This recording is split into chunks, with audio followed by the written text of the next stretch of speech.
Hello, hello, hello, everyone, and welcome. I can see unicorns in with us already.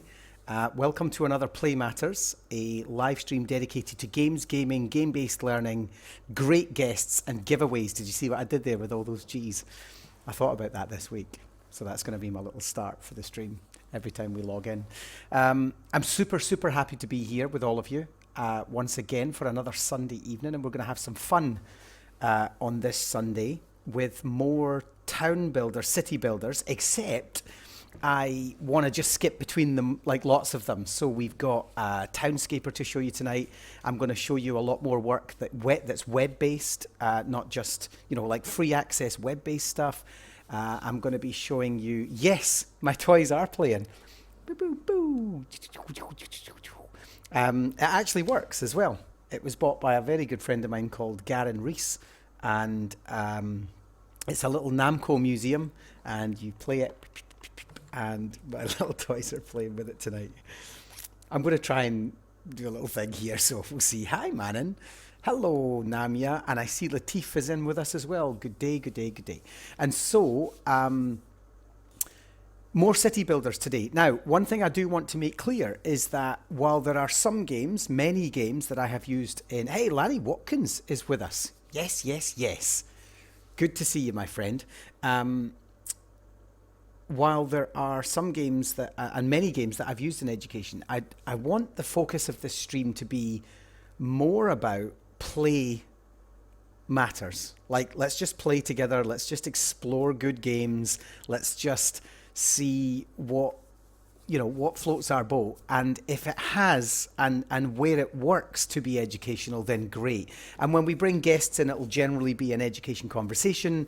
We're going to talk about, but I also want to talk about playing around in the multiverse. I want to talk about 3D printing. I want to talk about virtual reality, and so I just want to put that out there because a few people have messaged me just this week to say cannot wait to see what great educational games you're showing this week. And I'm like, actually, I will be, and there is an emphasis, of course, on game-based learning, but this is actually about play.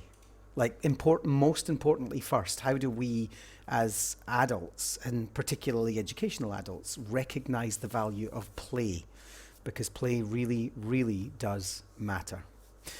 So the technology seems to be working. Camera worked first time. Sound works first time. I'll check desktop audio in a moment, because I haven't actually tested it with anything. I can see the chat coming through. All, touch wood, all appears to be working first time. Hello, my great salmon in the sky, Mr. Sanders. Mr. Sanders says, we have to not mistake instruction for learning. Absolutely, absolutely. And I think we also have to not mistake... hey, Milo Philo's with us. Very good, my friend. Very good to see you. We must also not mistake the idea that all games have to be about game-based learning or learning in general, or all learning has to be tied up somehow in some sort of digital game. That's not how I work.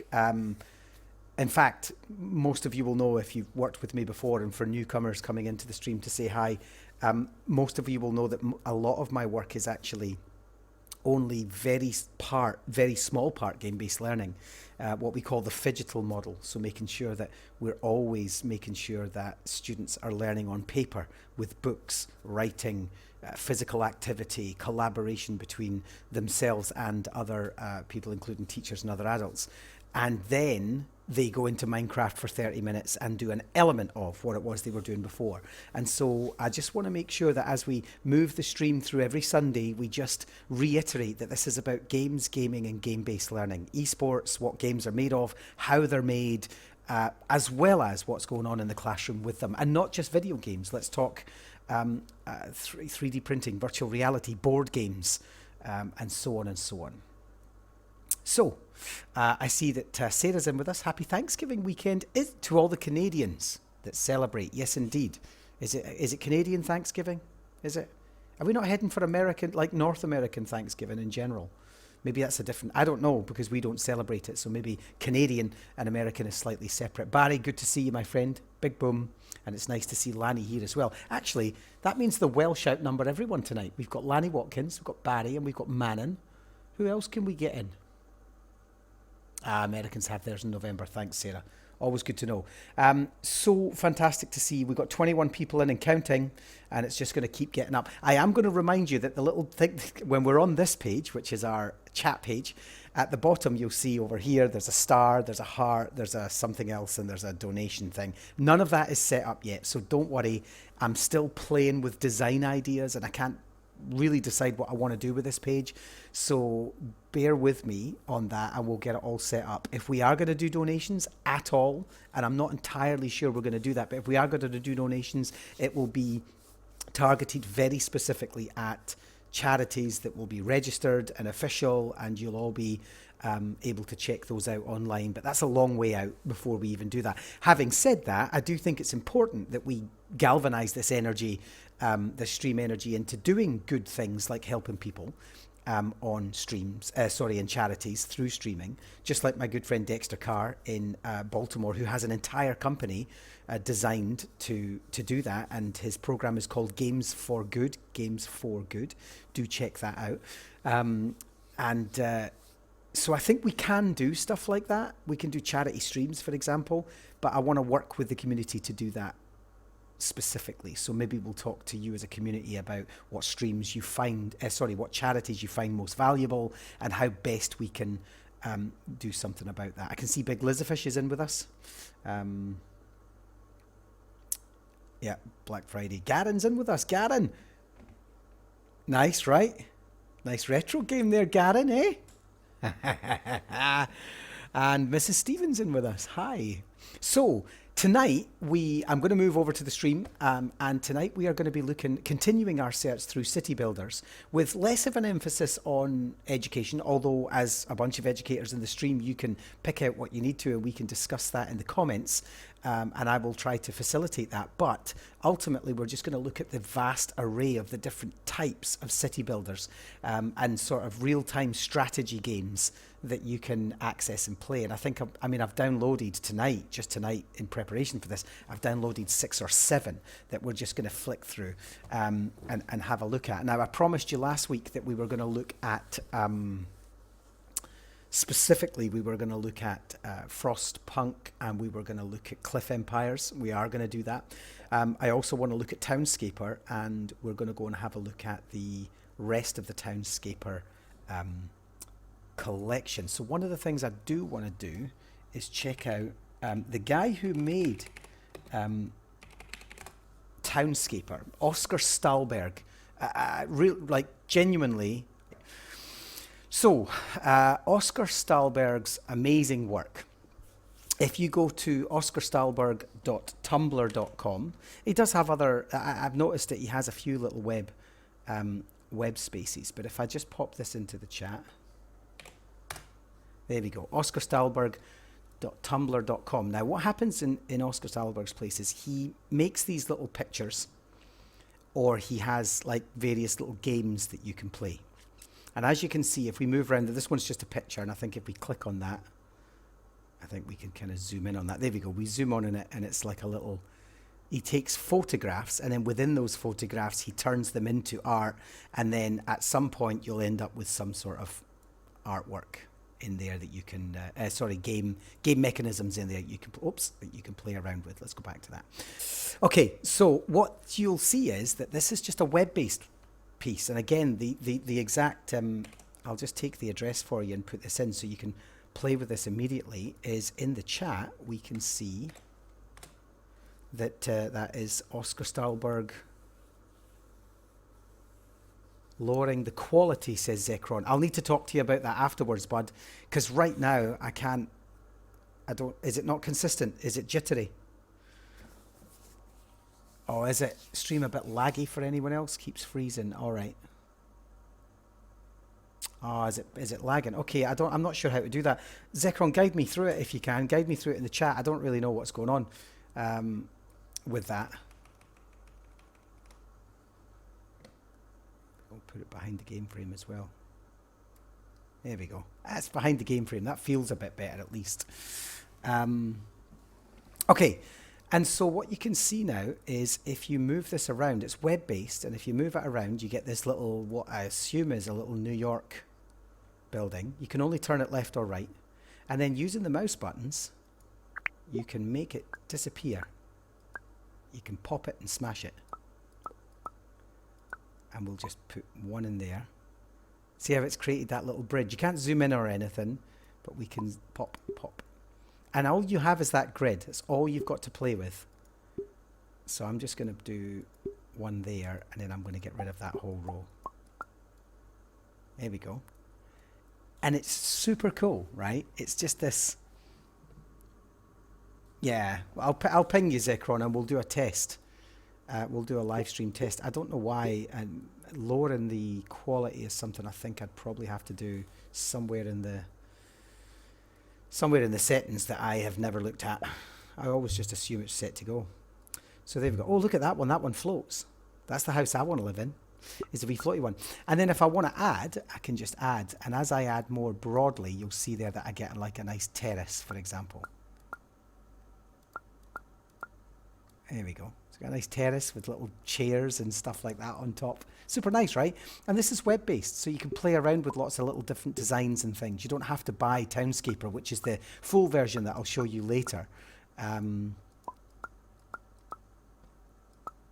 you can just play around with this as much as... I'm going to leave that little floating one there. You can muck around with this as much as you want.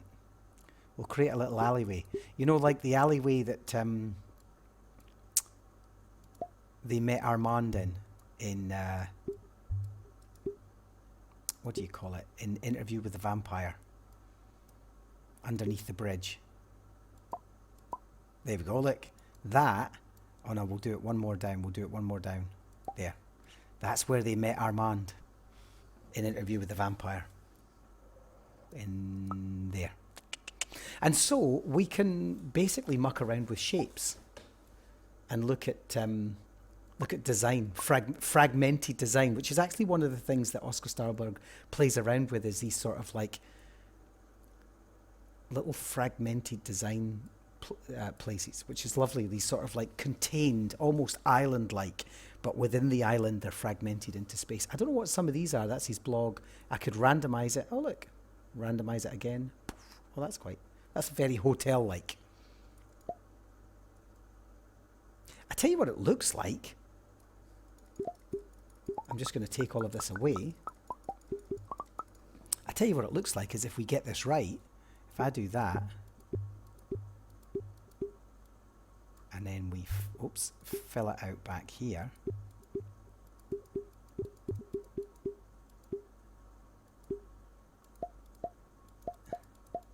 I might be wrong about this, by the way. This might look nothing like it. But if I do...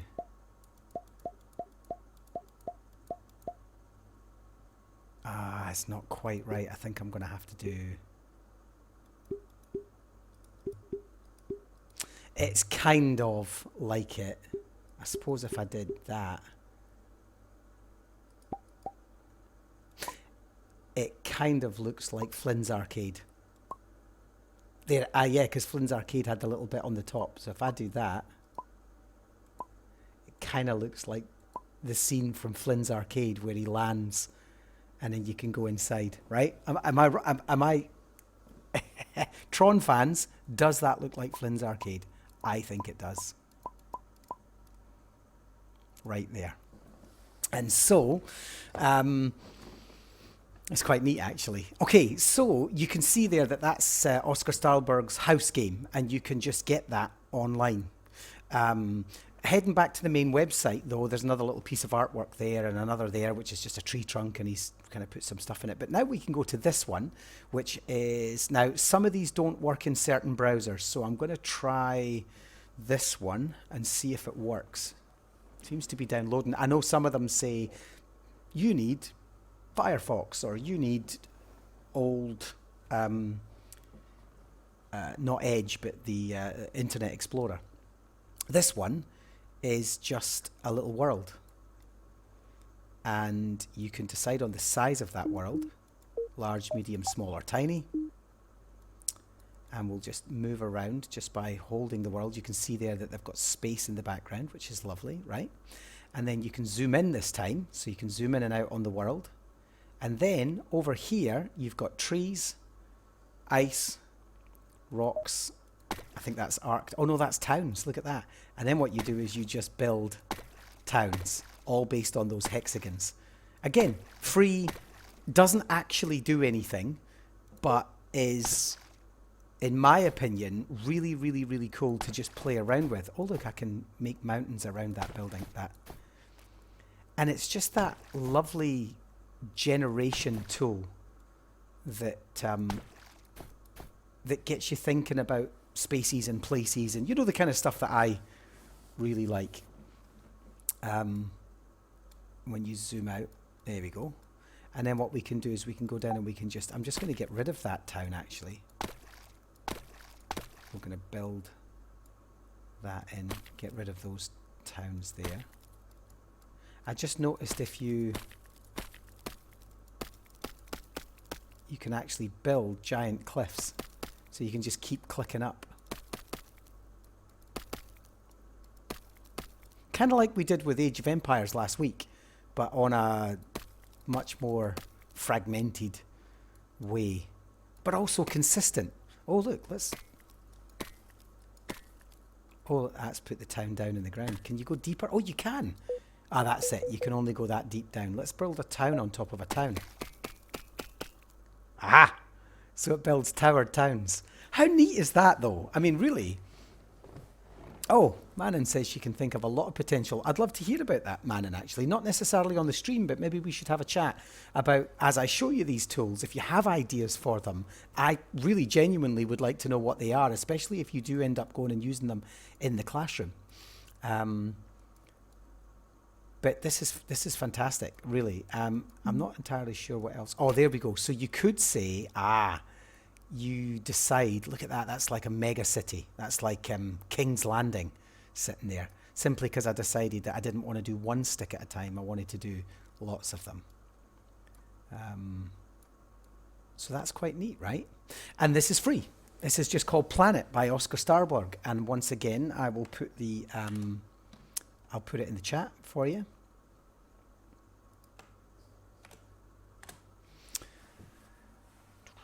Little collection. And then if we head out of Planet and we go further down, little mushrooms with houses on them, my kind of thing. That's another example of, yeah, give it a go. 3D tile editor in your browser. I think he's kind of repeated a few things. That one's nice. Look at that one with all its little, in fact, it's a little arena. It's like there's people in the middle and then there's seating. It's like a gladiatorial arena, but it's a mushroom. Oh, we've had a follow. Who have we been followed by? Daddy G88, who I also know is in our Discord. Speaking of which, link in the chat if you want to join the PlayMatters Game-Based Learning Community Discord. Do so using the discord.gg/PlayMatters that we've just put in the chat there. Thanks so much for your follow, Daddy G88. It's great to see you. Now, let's go back to our stream. And we're just gonna, I think, yeah. I took a trip to Söderassen National Park with some friends the other weekend. My friend and colleague, Stedan, was nice enough to lend me his camera. So this is what he does with it, and you can see how he adds it in there. You can explore these further later. In fact, is that a little, let's see. Oh yeah, it shows you how it was done, like with the graphics and stuff. How nice. Nice, right? In fact, that would be a really nice art project if you were doing, like, go out, get pictures of wildlife, just like Oskar does, like tree trunks, mushrooms, stuff like that, and then make, like, use a photo editor of, or even sketch on top and make it look like it's Small Worlds, something like that. That would be awesome. Anyway, let's go back to, he does some more artwork there. There's these tree trunks with little villages and things on top. But if we head for, there is another map making software. Why can't I see it? Don't tell me he's taken them off. I hope not. because on this Tumblr there was a whole bunch of them. Ah, right, I just hadn't let it go far enough down. Okay, so here we go. Um, right, this one, procedural planet customizer. So let's try this. Check it out. Playable in browser. This might be the one. Yeah, look, sorry, Google Chrome can't run this app. Try Internet Explorer. That means I'm going to have to go into Internet Explorer and try that. Let's try it. Let's go into, I'm just going to go copy link, and then I'm going to try and get, I wonder if I've got Firefox installed. I don't on this. No, I don't have Firefox. Do I have Internet Explorer? Oh, I do. I've got Internet Explorer. Let's see if I can bring Internet Explorer in.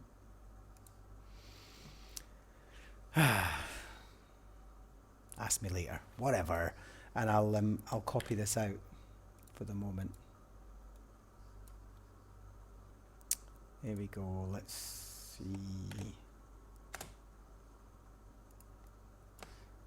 Let's see if this works. I actually don't know if it will.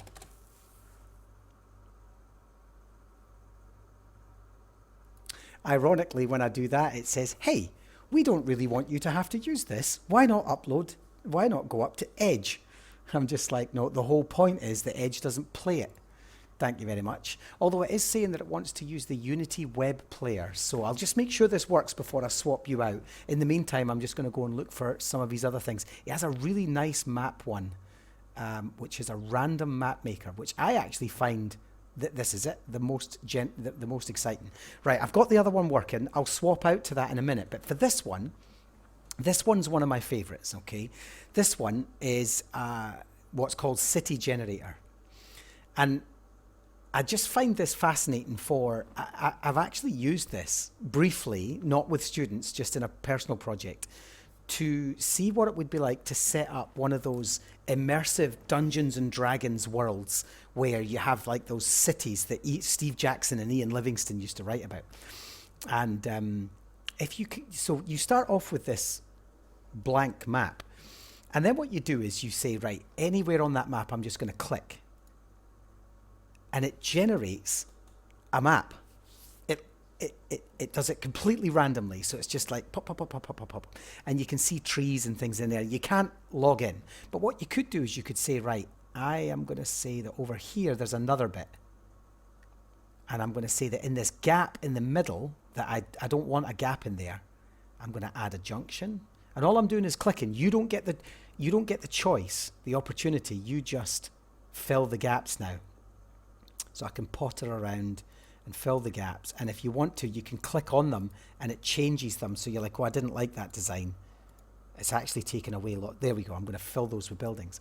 And so you can play around and say, right, okay, I'm now going to take a chunk of that and we could reset and start again. So I'm going to say, right, I'm going to start down in this corner and I'm going to say that is my city of Silverin or whatever, and it's going to be my fantasy city. And this can be, and then what you do is you take a screenshot of it and you can put it into a photo editor or whatever, and you can muck around with that. And then maybe up in the top corner again, I'm going to do another one. There we go. And neither the twain shall meet, and never the twain shall meet, and we'll have those as two separate cities. So I really like this one because it is so. It's just utterly random. Like even this road here, there's a really nice smooth road that goes round and stops here for some reason. Maybe there's an apple tree there that people stop by before heading on to the city of Rome or whatever. And then you just reset and you start again.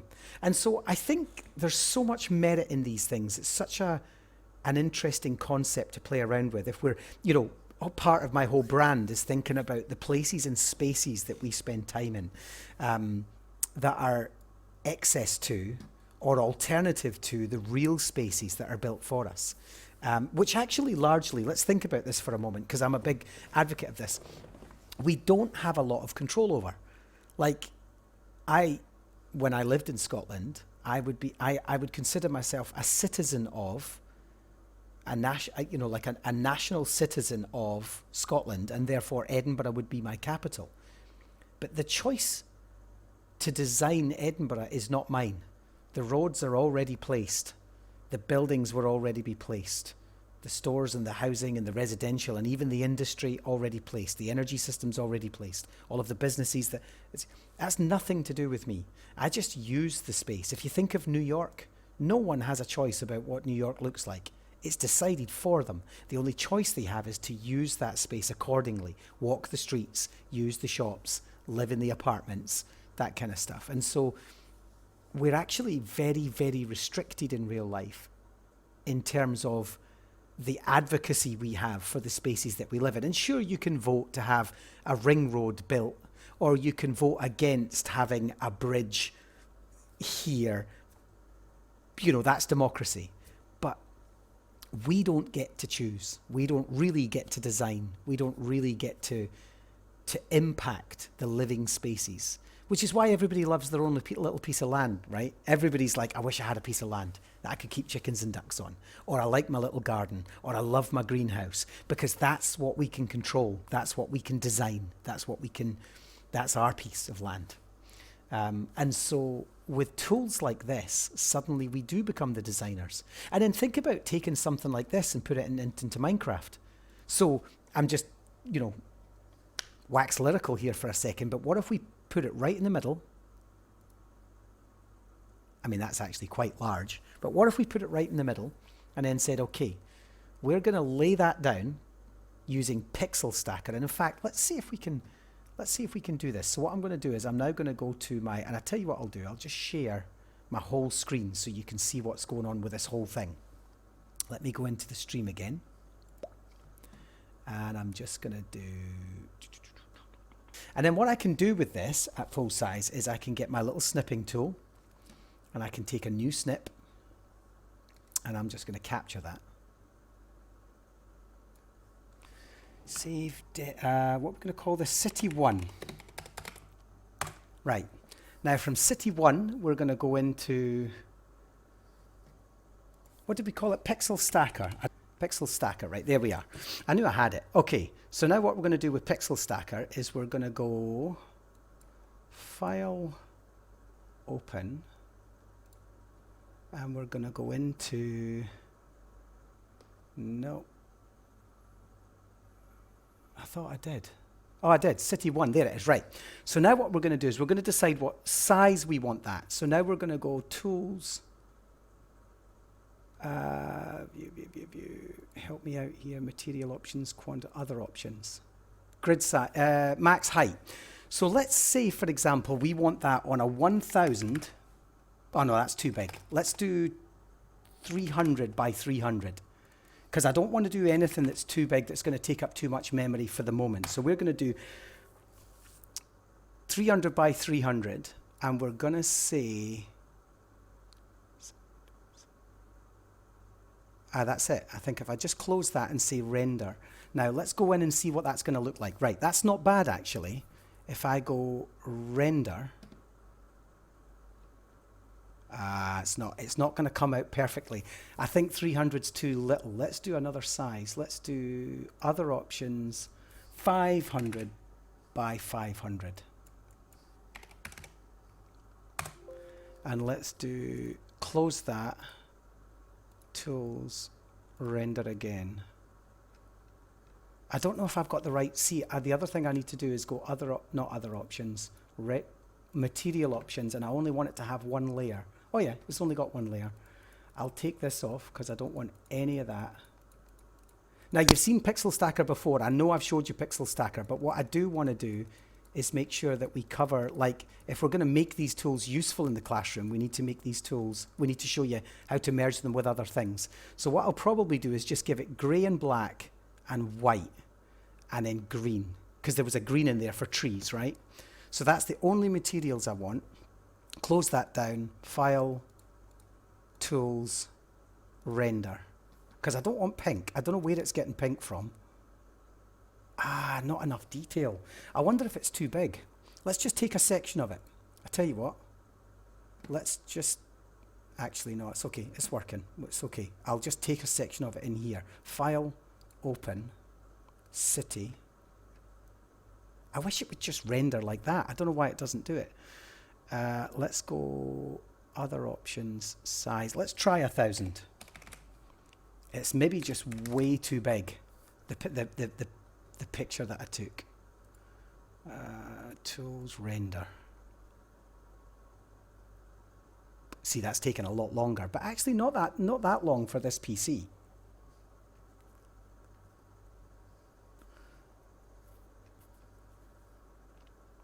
That's not bad. Let's start with that. We can ignore the white on the outside. So let's go File, Save to Desktop. We're going to call that City Minecraft. Save. That's saved as a PNG, just in case we need it. And then we're going to go File, Save. And this time we're going to save it as... I'm going to save it as a schematic. I think I normally save it as... oh yeah, actually, Asgar, no, sorry, Grandma Deb. Grandma Deb, I do actually have Fantasy Map Generator. It's fantastic. And in fact, I think I bought another version of it at a different... It's fantastic. And you can add all the little details, I think, if we're talking about the right one, and you can put on top of it, you can put in all the little things on top of it. It's fantastic. Bye, Namia. So good to see you. What I'm going to do is I'm going to save that to the desktop as a schematic as well. I'd normally save it as a schem, but we'll see. Now I'm going to go into Minecraft. Sorry. Amulet. We will open Minecraft, but we'll open Amulet and do this manually. Oh, that reminds me, I've got so much to cover with you tonight. That reminds me, for those of you who were on the Minecraft M4 this month and we found that my I can't think. It's void worlds are no longer working. I have a fix for it. Right, okay, here we go. Play. I'm just going to create a new world. We're just going to create a flat world. This is purely an experiment, by the way. I don't actually know if this is going to work, but it would be nice to know that we've taken one thing from one technology and put it into another, which is always my goal. I'm going to say always day. I'm going to say weather cycle off. Did we say flat? We said flat. Play. Right, okay, that should do. Okay, Barry, let's... no. What you might find, Barry, is that the void worlds... Well, actually, that might have worked. Well, you say it has, and so great. Hang on, I realised that my camera's not on, so let me just... Because I want to be able to engage you when I'm talking to you. Let me go back to... Let me go to screen capture, and we'll put it down there. There we are. All right. I can see that now. I don't know if that would have worked, Barry. You say it does, and so great. It's actually if you want to take existing worlds and turn, like, so the toy boxes, for example, have started to regenerate grass. We need to fix that, and every time I fix it, it regenerates the grass because the void code is not working. So we do have a fix. Do you know who looks after the megaloma? Because I put it in last. Actually, I don't, Lanny. I do not know who looks after that. It would probably be, right now, it's not Wendy Gorton because she's on holiday. So it would be Mary Elizabeth Pearson. Message me and I'll get you her email address for sure. Now, if I go to here and I now go save and exit, because we only needed the world in there. If I now go to Amulet, which I opened, open world, open another world, go to Minecraft worlds up there, select folder, go into there, go to 3D editor.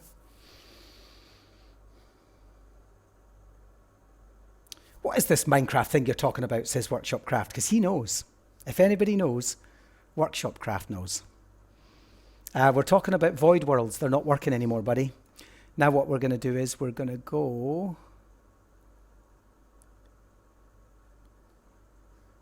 Main menu, flat world, convert. Okay, so now I need to go into down here, import. And all we're going to do is we're going to click import. Why is that not working? Oh, there it is. Import file. It's a tiny button. Import file, desktop, and we called it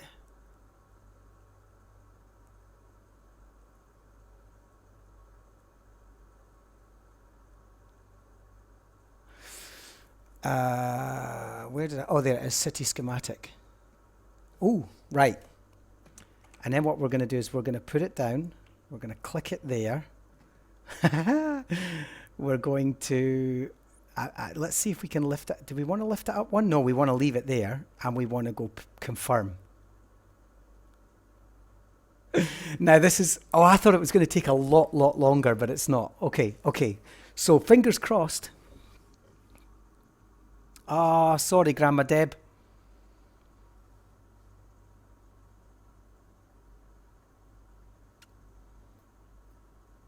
Yeah, Latif, definitely do that, buddy. Definitely. Right, let's save this. And now let's go back into Minecraft and see if we've just taken an Oskar Staberg map generation, random, and turned it into a town that is now buildable by our students. Because that's exciting, if it's true. 1,000 by 1,000 seemed to be a nice clip as well. So let's go back into Minecraft. Oh, I need to close Amulet. Rule number 1, always close Amulet. Play, view my worlds, into our flat world, press play, bum, bum, bum. Here we go. Yeah! And so now we can start to look at roads and buildings. Look at that. I mean, that is massive. It was no need to be that big, but that's fantastic. And again, with Amulet, you could have your kids building out those buildings. Look at that. Barry, does that deserve a boom? That deserves a boom, right? I'm sure it does. Okay. There we go. So Team Unicorn says, thinking, wouldn't it be fun to redesign our city for rehumanizing community spaces? Rehumanizing. Talk to me more. Tell me. Now do Google Maps. Yeah, I know, right? Yeah, we could. No, I want to show more. I want to show more games, of course. But right now, I'm actually quite impressed that we managed to pull this. This is fantastic, right? We managed to make this work, and we could go in and we could just start. I mean, this is what I did with the.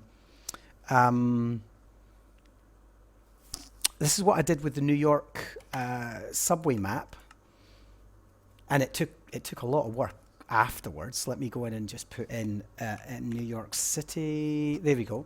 So I'll just show you the subway map. This is what I did with the subway map was, there we go. So we got the subway map in there, and all I did was I took a picture of the map, enlarged it, put it on the ground, and then went down onto the ground and started to tidy it up. So quite literally, I went along and just made sure that this was, orange, orange, orange, orange, orange, orange. And then I measured 1, 2, and we got another one. And then, based on that map, there was a smaller gap because this is technically one line, etc., etc. And so that's how I did that with this. So we could do that with Oskar Staberg's, and every student could take a small piece of a map and then create a randomly generated Minecraft map to then build a city on as part of a project for that kind of thing.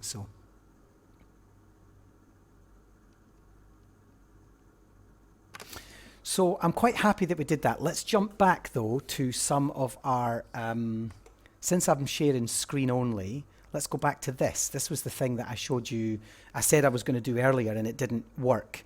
And this is the new browser. So we've got this up and running.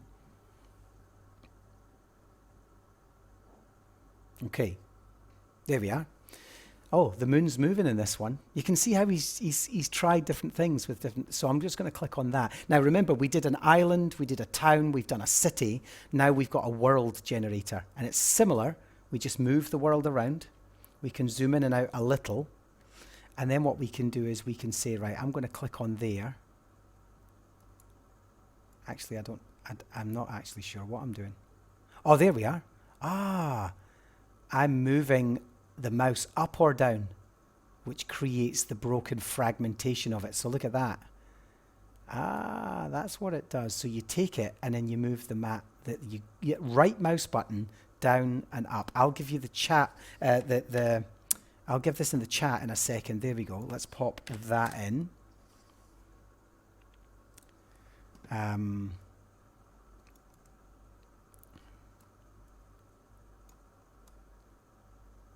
Ah, you've got a dark side as well. Look, so it's all lit up. Oh, there's the sun. How neat is this? So there's some really, really cool stuff going on in this. And this is just one website. This is just Oskar Staberg's work. And then, so now we've got this really cool, like, that's almost like Italy down there.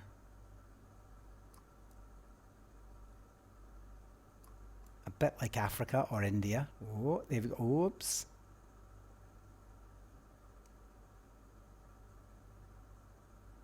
There we go. That's neat. There we go. So you can see as you've just, oh, I've ravaged that one. Okay, nothing around that side of the world, everything around this side of the world. How nice is that? So these generators are just lovely ways of being able to play around with space and stuff like that. So what I'm going to do now is I'm going to go back to Cliff Empire. Lovely little city builder game. We're just going to go into new game. There we are. You can see the surface of the Earth was covered by a layer of radioactive mist. Several thousand people found shelter in an orbital station, kind of like that movie with Matt Damon. Those who stayed had time to build artificial cliffs for the return home.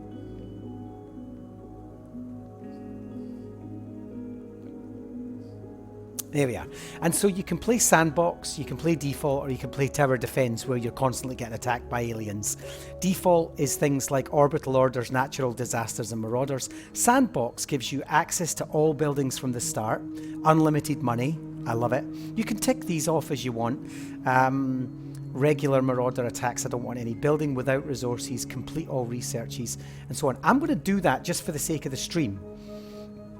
But normally you would do this. Now, there doesn't appear to be any cliffs.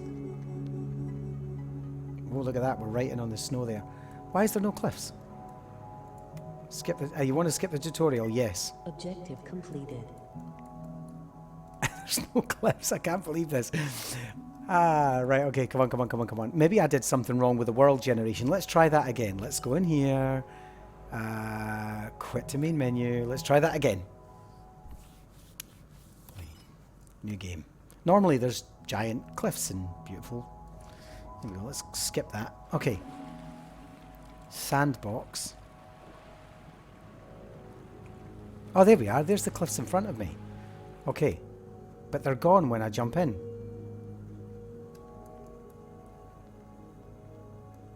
Is that because the whole thing is that? Is that because I did sandbox? No, because I've done sandbox before. Hang on, let me get used to this. Let me work this out. I only played this like 2 weeks ago. Low maintenance, low energy. Okay, so go into industry. To build storage, click on an empty area and select the industry tab. Go into industry and build a storage facility. Choose a location. Objective. Oh, it is. You know, because I did sandbox, it's going to make me do it all. Yeah, it's making me do it in a flat world workshop craft. I don't want that. Saying that, that could actually be quite neat. I'd rather do it with cliffs, though. Anyway, you can see it's very space themed.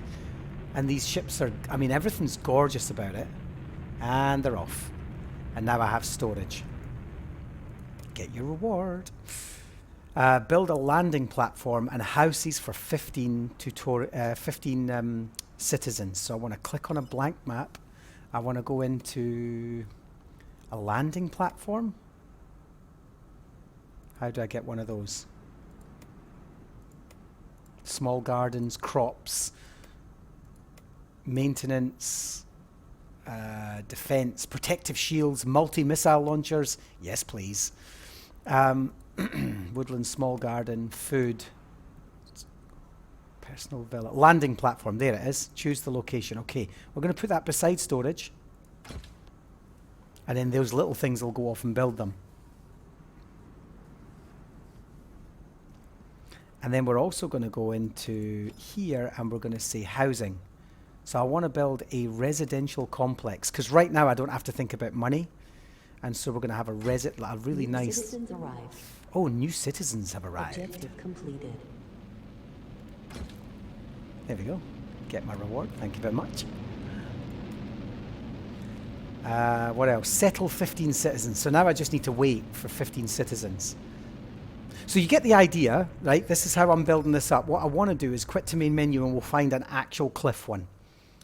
So we're going to go play, new game. Let's get an actual cliff. Because it's the cliffs that make it what it is. So I'm going to say default, but I am going to give myself access to buildings, unlimited money. Yeah, there's our cliffs there, look. Building, complete all researches and simulation. I don't want simulation. There we are. That's it. So now we've got our cliffs. You can see these artificial cliffs that were built in the hope that one day humanity would be able to return to Earth and would be able to stay, well, high above the radiation. So now we do what we were told to do. So we click on a building, we go to here and we say storage.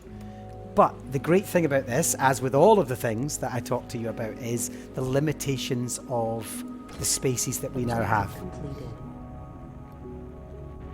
So now you have to think about building not just on top of, but on the side of cliffs.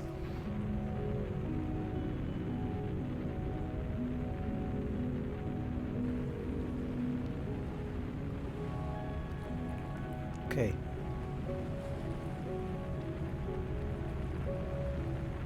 All right, and then we're going to click on something else and we're going to do, now where was it? Was it a landing pad? I don't know where the landing pad was. There. Right, let's have people landing here and then we'll build housing for them. Except we'll build little houses. Like there. And I want to zoom in first.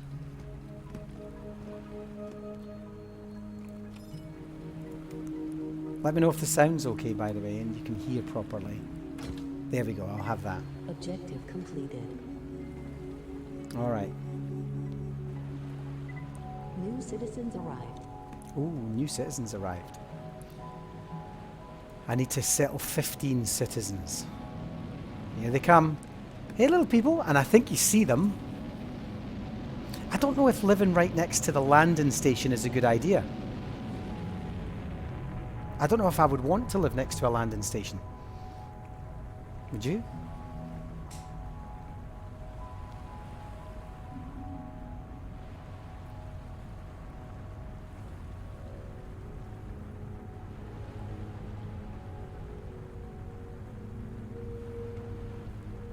There they are, look.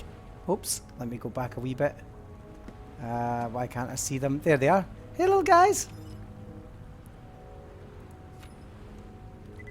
They're like, we left orbit for this? Are you serious? Right, what else do we need? So we're going to need something else. I'll get my reward. What's the next thing it asks me? Space hotels. Generate a power surplus. Oh no, I don't want to skip the tutorial. Now I need to go to power. So we're going to build somewhere and we're going to say power.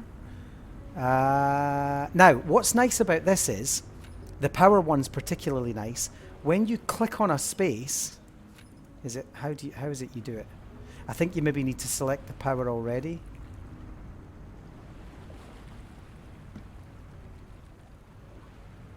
I can't remember where it is, but when you hover over or at some point, it tells you this piece of land has this much power, like solar wise. Is it up there? There we are. So if you head over, it says you have 51% sunshine on this cliff. If you head over to this cliff, you get, oh, there we go, 100% sunshine, 100% groundwater.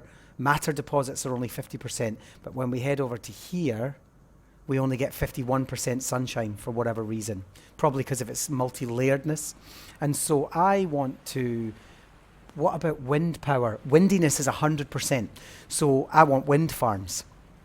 So I'm going to click on there. I'm going to get myself a turbine field. Now, I don't have to worry about this right now. But if I go to there and there, that's going to give me a wind surplus. Yay! Objective completed. Oops. And I can always go around and see what my little world looks like. Some of them have water and it'll tell you what fish are in them and things. These it's very clever. It's really very, very clever and beautiful. Oh, there's a wee person there, look. Let's get in and see. There's another one. Hey, citizen. Whoops.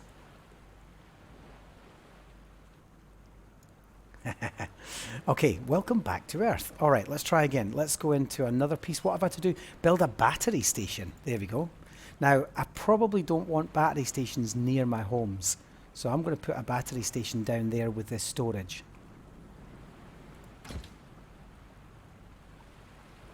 And I think I'll leave that. Charge 2 batteries. So now when you go in there, you'll see that it's producing 34%, 37%, etc. It's now charging 2 batteries, and those batteries can be used for something. So again, totally different from Age of Empires in its theme, but very, very much like Age of Empires in its resource management and understanding what each building does. Except in this case, you're trying to survive using energy and food systems based on a very possible future. Not necessarily, of course, a nuclear fallout, but a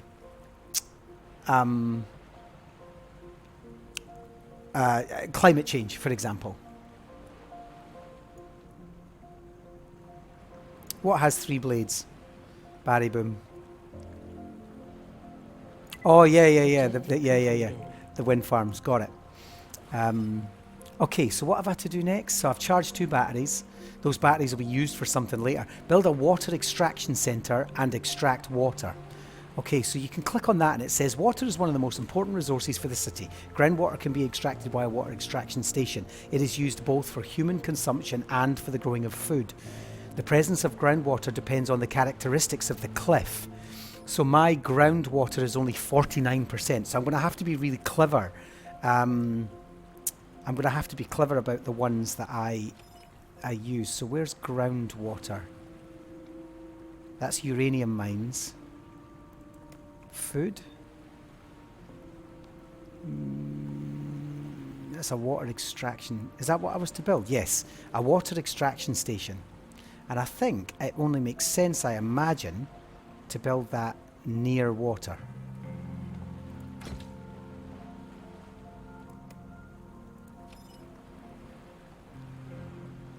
Overall efficiency 46%. That's not bad, and it's extracting water, which you can see it doing there. Okay.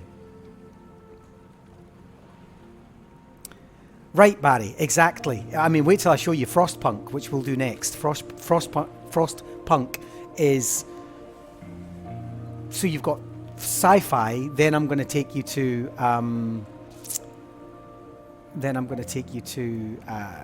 post-apocalypse is where we're going next.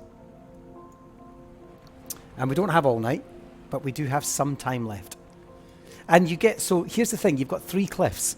You can't just go build on that one. Well, you can, but it doesn't have anybody landing on it, so you'd have to start again. So what you end up having to do later is build bridges. So you can go into these... Oh, there's indoor crop farms, vertical salad farms, vertical vineyards, epic waterfalls, monument parks, wall houses. Oh, a wall house? That means people can live on the wall. Let's try that. Hang on. Oh, look at that. Yes. I want an apartment there. New citizens arrived. Oh, it's so drawn. People live in there, look. That's people's apartments. And new citizens have arrived since I built it. Oh my goodness. Objective completed. Now, when we click on this, what else have I to build? So I've done that, get my reward. Not that rewards matter in this game mode, but still. Build crop fields, of course. So let's try this. Let's go up here and build food. Now, do we want indoor crop fields, large indoor crop fields, underwater indoor crop fields, open crop fields? I wonder if we should just, because we're playing with all the resources, we should just build large indoor crop fields. Objective completed. And see what they do. Oh, so they're growing wheat. 2% wheat, 3% wheat, etc. Now, obviously, if you had money limitations, you would be building in a certain order. Build a matter mine and then extract matter. Lots of relevant suggestions for now. This will certainly push the creative solutions. No, absolutely, yes. Build a matter mine. I don't know where to find a matter mine, but we can go find one. Pharmaceutical units, research centres, universities. Ooh. Matter mine. Now I want my matter mine to be away again from my people, so I'm going to build a matter mine on the very end there.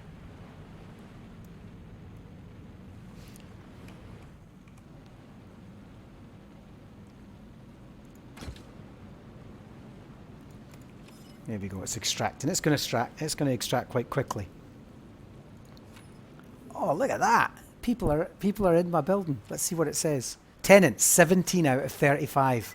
New citizens arrived. Yeah.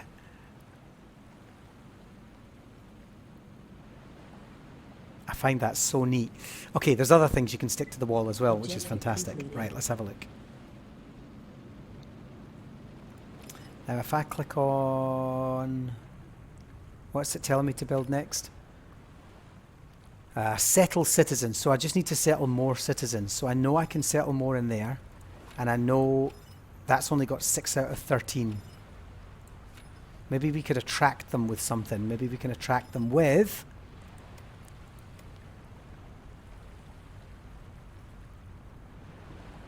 a park.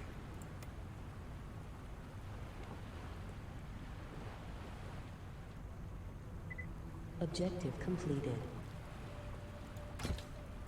I'm going to regret this. I mean, not that we're playing this like fully, but I am going to regret this because I'm going to run out of room and I know what I'm like.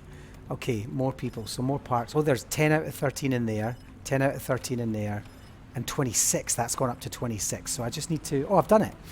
Okay, excellent. What have I got to do next? Build a town square, of course. So you get the idea. I'm going to move on to another game in a minute, but I really, really love this one because it's just so... For me, it's so modern. You have to think about things like cold storage and trade. And, I mean, there's a drone station, there's an airport, there's... we went into energy earlier, nuclear, wind, the Darius turbines, which are... They generate more in a short amount of time, but they don't last as long. Solar, depending on the uranium, it's so fantastic. All the different food sections, and particularly as you come up here, there's medical colleges, houses of faith, indoor crop farms, vertical crop farms. So then you're starting to think about the use of space, and the crop farms are actually attached to the wall. So let's build one. There we go, plenty of food on the wall. There's our crops inside the wall. How neat is that? But I have to build a town square, so I wasn't really paying attention. There we go, town square, town square, town square. Where do I find it?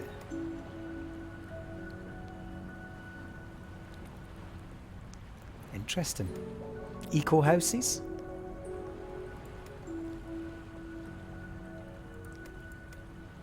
Storage, fertilizer, missile silos. Oh, hang on. No, that won't be a town. Town square. Got to be here. Town hall. No. School, of course. Why can't I find a town square?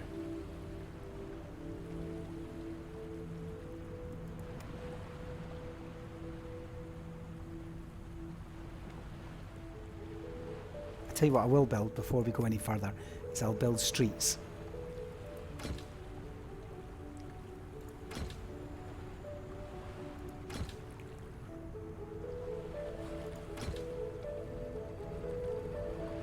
totally not neat at all. Like, not at all like I would want it to be built.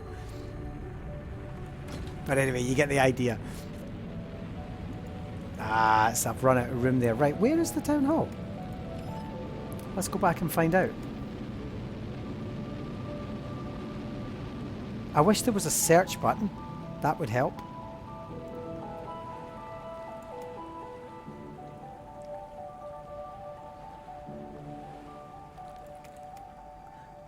Lightning rod, shield generator. Town square, there it was. It was under business. Interesting. Right, let's build a town square. Oh, I can't build it there, look. Let's build our town square there. I'm totally running out of space. Let's go and have a look at our town square. Oh, it's very Minority Report.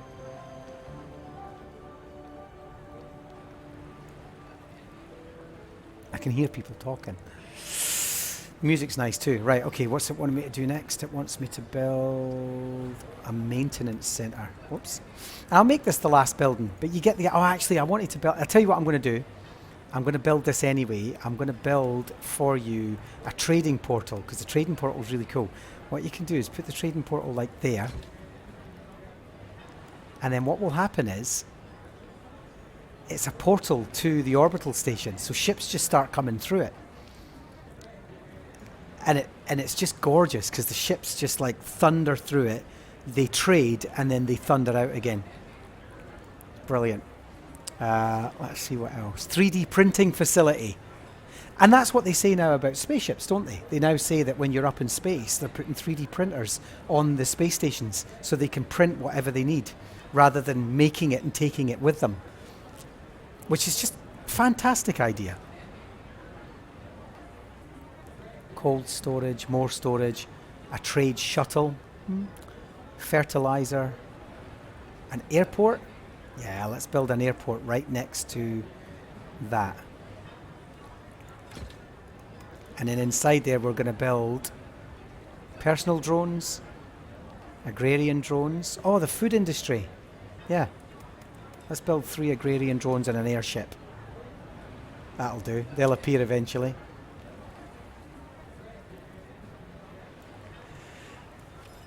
Very nice. And I'll build a salad farm, and then that'll do. There we go. Salad farm, anyone? Count me right in. Oops. And it's kind of hard to get the right... Oh, there we are. We're in the salad farm. And that is where I'll finish this this game, and we'll move on to another game. But what I'm trying to do is just give you an idea of all the different ways that we can start to look at city builders or town generation systems from Minecraft outwards. And so this just gives us... Oh, there we go. The lights have just come on. We've got some salad down here. Very nice. Oh, we can have an orchard. I need to go play this game more. Oh, there's our people. Look, just hanging around. A sense of rebellion. They're quite neat, aren't they? Oops. Why can't I... There we go. It's a set. Never mind. I don't think we're ready to have trade ships appearing yet. It's a shame because I wanted to show you what that looks like. Oh, I just put the light on. Ah. That's quite neat. Halt, police. Okay. I just wish we could use that. Places of interest. Stadiums. Oh, an oceanarium. Let's have a look at that.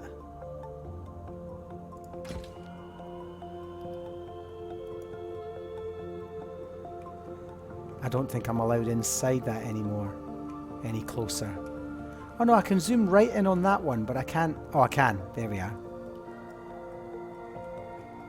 There's a whale.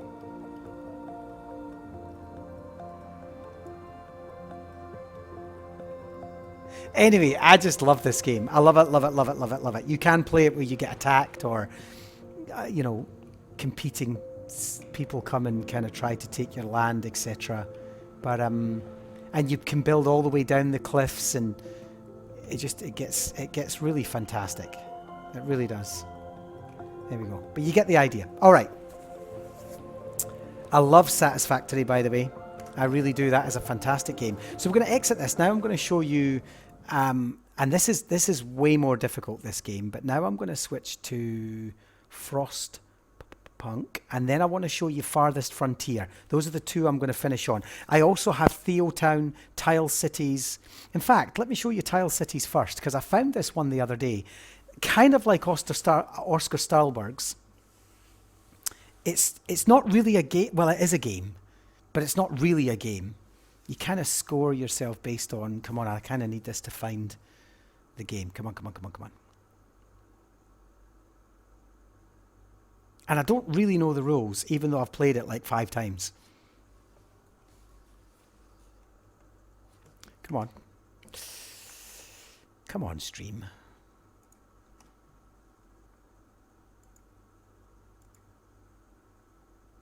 Where's game capture? Let me just try that, looking for a game to capture. Why is it not capturing that? Okay, you know what? I'll tell it to capture a specific window, and that specific window needs to be Tile Cities, and we're going to click close. Is that working? Yes. All right. Except it's done that ridiculous thing that it does where it makes it really large. I hate having to do this.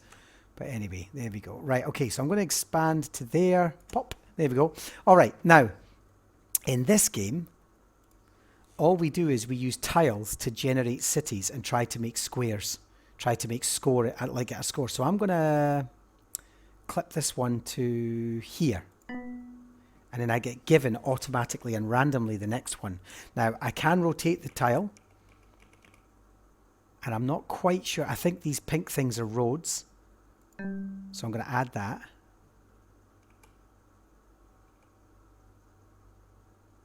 See, I can't guarantee that I'll be able to fill that gap. So I'm going to do that instead. Oh, I get a bit of... Yeah, there we go. I don't know what the green part is for. But we're going to do it. Oh.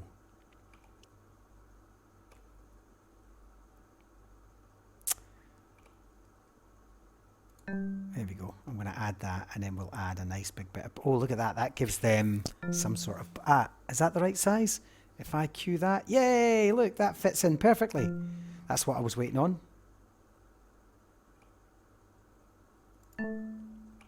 I don't actually know what it's doing, but Wi-Fi's back, and you have sound, Picard. Yay! I'm going to click on that. Then I'm going to click on... See, that's not the right angle. So I'd need to be really careful of that.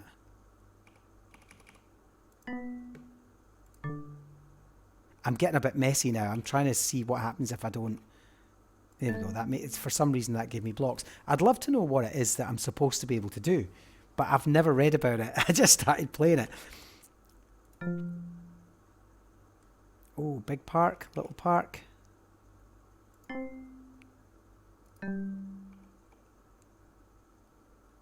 It's kind of like city design by...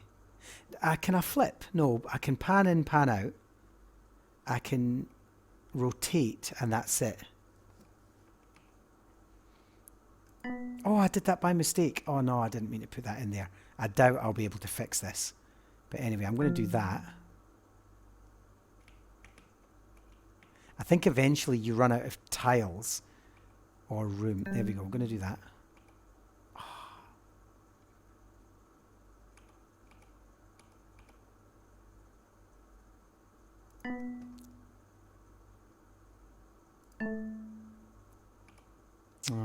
I think I've made a big mistake there, but anyway.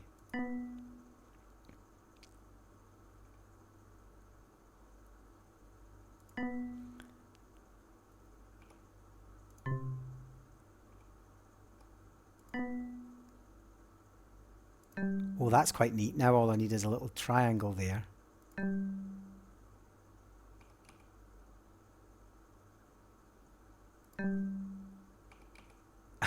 What? Oh, look. Oh, I can't flip it. Oh, I have really... Oh, there, look. Oh, I'll get that in there. Just interesting stuff. Like yeah, Tangram City does it. Like I really don't know what I'm doing with it, but I bought it. It was like £2 or something, and I bought it and was like, oh, this is nice.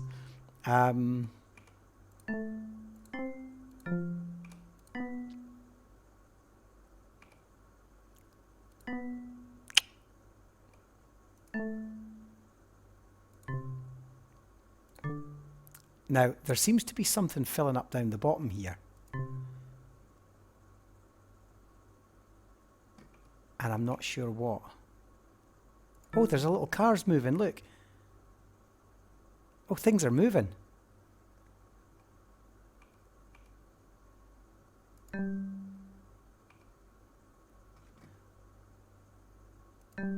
Ah, game over. Score 44. Reached critical level of demand for orange buildings. Ah, so that's demand down there. Continue in creative mode. Oh, and then you just get creative mode, so you can just start building and...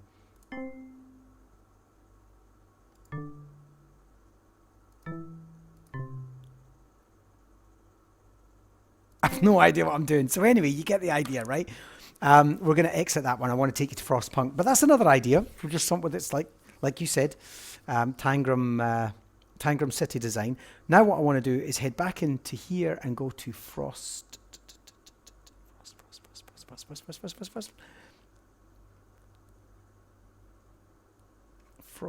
Let's find it. It's not in my favorites, which is unusual actually, because I didn't play it that long ago. Frostpunk play. Okay, this one is actually really difficult. It's our penultimate one tonight. I'll show you this, and then I'll show you the medieval one, and then we'll take it from there.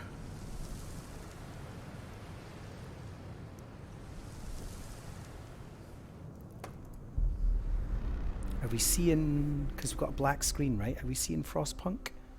No, I don't think so. So let me go back to Stream Deck. We're going to go to Warner Village. And I'm going to tell it to capture automatically.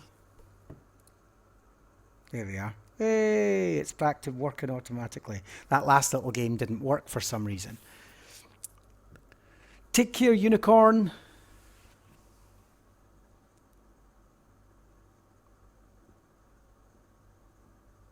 Thank you for joining us.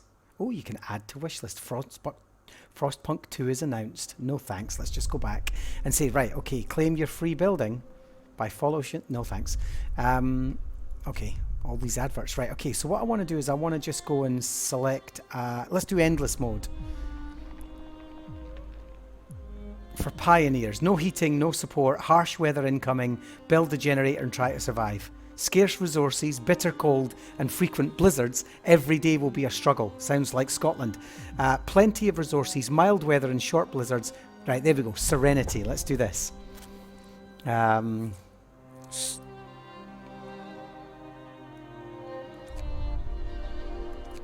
we go. Hanging Rock. See you soon, Unicorn. Okay.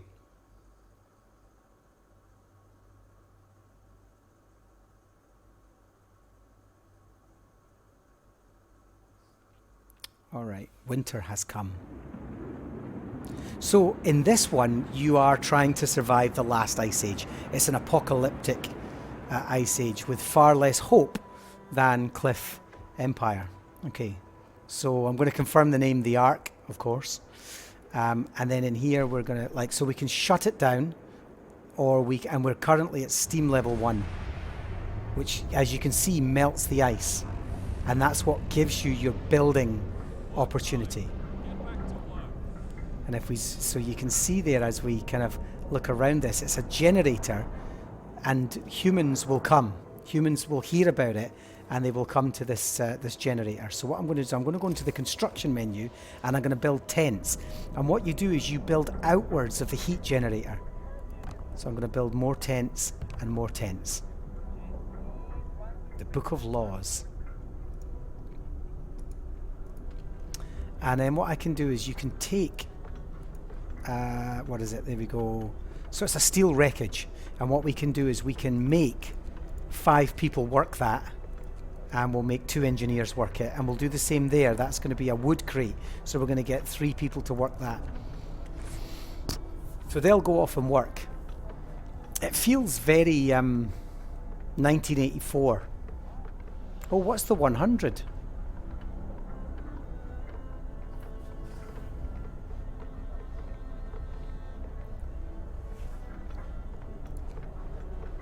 George Chataway, Thomas Spear, John Castleton, Newton Best, and Robert Johnson. Am I allowed to rename these? You know we like to rename them, huh? No. No, we're not allowed to rename them. Barry Mock was going to get his own. Barry and Mannon were going to be in. Steampunk and Steamfrost. No, Frostpunk. There. No issues. Status activity. So no, you can't rename them. How nice would that have been? Anyway, they're working on it. What else can I build? So I've got people. I've got health. I should probably build a little medical post, right? I mean, people are going to get sick in weather like this, so I'm going to build the medical post. What else can I build? Food, resources, tech, and public. All right, so small squares, street lamps, small gardens, that kind of stuff. Okay, and for the moment, I just want to build some sort of food. So I'm going to build a hunter's hut because we want the hunters to be able to go out. What's lovely about the hunters going out is if you build it there, when the hunters go out, you see them in the snow. They actually have to traipse through the snow.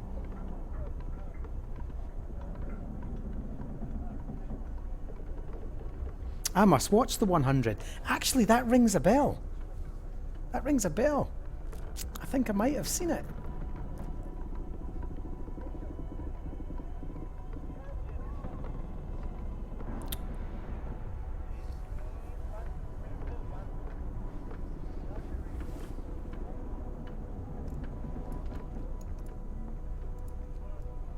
I've probably got more workers. I mean, I could probably assign 8 and 8. I don't know what the engineers do. I've never worked that out yet. It's under construction for my hunter. Right.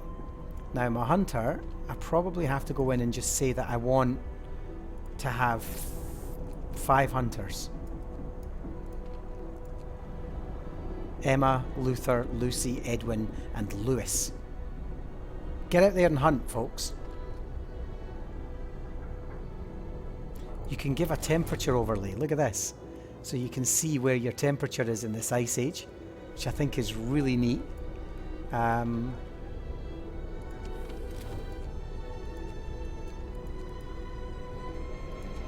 you can go into overdrive. You can do that when you need to sometimes. If you find that your people are freezing like further out.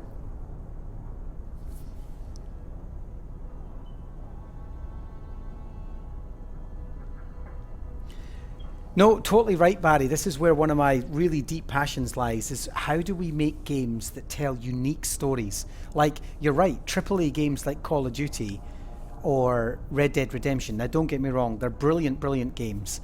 But I really like, if we're going to talk about, particularly around literacy and storytelling, and even relating, I mean, I relate this game. Look at discontent and hope. That's our 2 things. You're measured in this game by discontent and hope. I mean, that's 1984, right? I mean, that's like, we could look at this in terms of like communism and capitalism and George Orwell's work, and just brilliant, brilliant stuff. And so for me, these are the kind of games that you can get into and really build projects around that are unique in terms of their stories and their narratives and their interest. And look at these wee guys heading out here, look. And as they head out, they make little carves in the snow. Look at that, they're gonna go out hunting and they make little holes in the snow. Let's see if we can see them in there. Let's how do I move this around again? There we are. Look at that. I love that.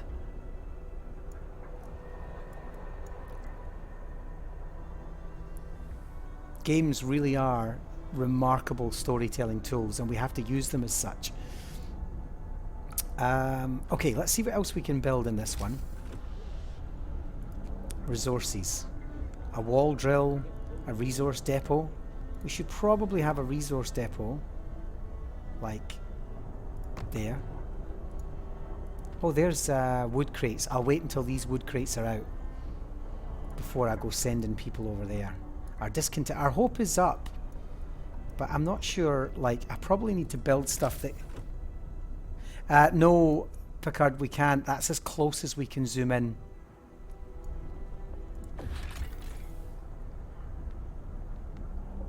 So a generator overdrive. The temperature inside a building depends on the power setting of the generator. If the building is in heat zone, that building's insulation and conditions outside. That building's insulation and the conditions outside. There are 6 temperature levels. Keeping homes and workplaces as warm as possible helps prevent people from falling ill. Some workplaces might become inoperative if the temperature is too low. Fantastic. Right. So let's see what else we can build. Tech, a beacon, a steam hub. When powered by the generator, these contraptions create additional smaller heat zones. Okay. A workshop, the lab equipped with everything an engineer needs to develop designs for various buildings, so you get more as you go along. Have we got enough people sleeping in these? 10 out of 10, 10 out... what's in there? 10 out of 10. And those are my stockpiles, so I actually need more houses. People are freezing because they don't have houses. So I'm going to put that there, and that there, and that there. Now what I'm probably going to have to do is build another... street, but I don't know how to do that yet. Hope and discontent. You can move the camera with your mouse while holding down the right mouse button. Oh, it's just telling us. Okay, I thought we went into mouse. Hope and discontent. Oh, there we are. Hope and discontent levels are crucial for the social stability of a city. There are many factors that can affect them. The most important are people's needs, laws, buildings, and abilities. Okay. My discontent is up. Probably because... no home. See that person there? Paul Turner has no home.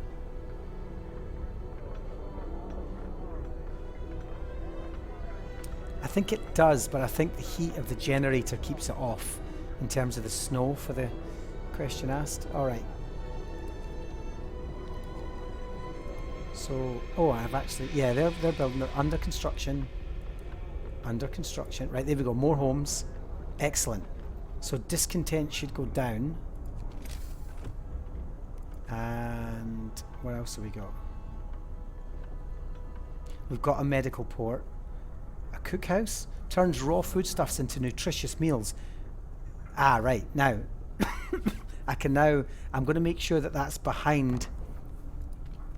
the medical post is the cookhouse. No, I'm not. I'm going to make sure... oh, it's left a hole. I'm going to make sure that the cookhouse is behind the hunter's hut. So that when the hunters come back, they can just strip it down, whatever they've found, and then put it in there. Yeah, basic rights. Oh, look, what's that? Coal pile. Aha! So what I should probably do is put some workers on that coal pile. Now, they'll have to take a bit of a journey, but then so did my hunters. My hunters went out here. I don't know what they did. But anyway, are they still alive? Yeah, there's 5 of them.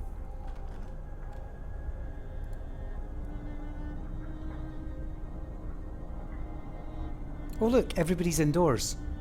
There's nobody standing outside at the generator anymore because they've all got homes.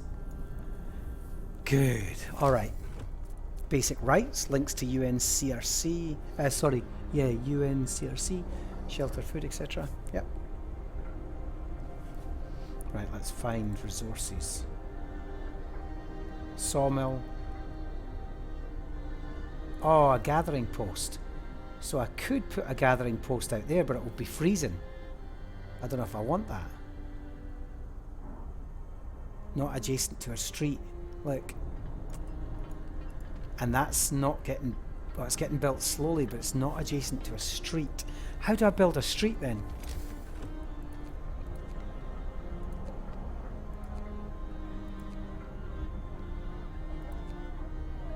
I'm not allowed to build any of this because I don't have wood.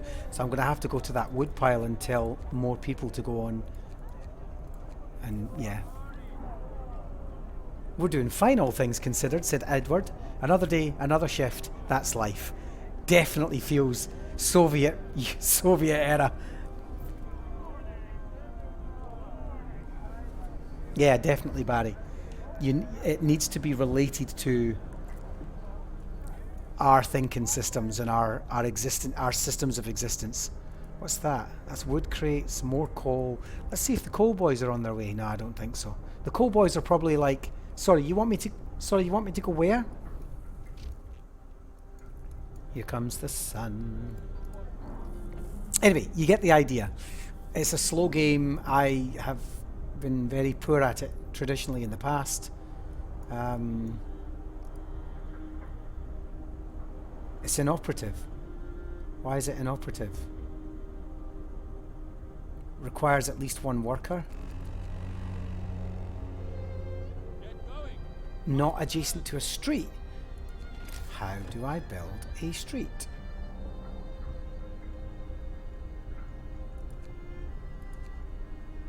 Streets, right there it says up there. All structures in the city must be connected to the generator with streets. Otherwise they won't function. To build a street, open the construction panel and click on the build street icon. Oh, there, look. Oh no, that's dismantle. Build a street. Aha! Ah! So you build streets like that.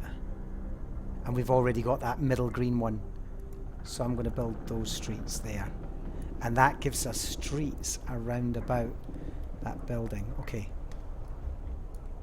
And they're all going to come out and build those streets.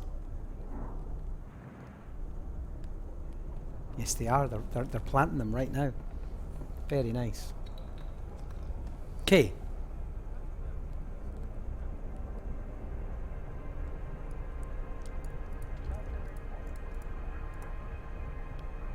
They've all come out, look. Let's see who that is. Michael Hill. Has no home. Right, okay. So what I'll do is, I'll build more tents. Yeah, oh, our little hunter guys are back, look. Our hunter-gatherers are back. Our coal boys are going, look, there's the coal.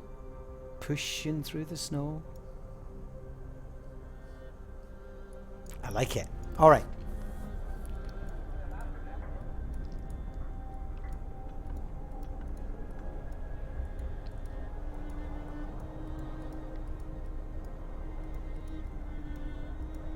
What's that?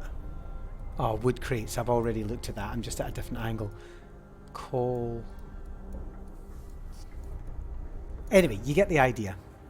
And you just expand and expand and expand. So it's really about that. Again, you know, resource management, strategy, thinking about systems, system thinking, that kind of thing. Hey, it's looking quite, it's coming together, eh? Steel wreckage. They've got their own little fires going.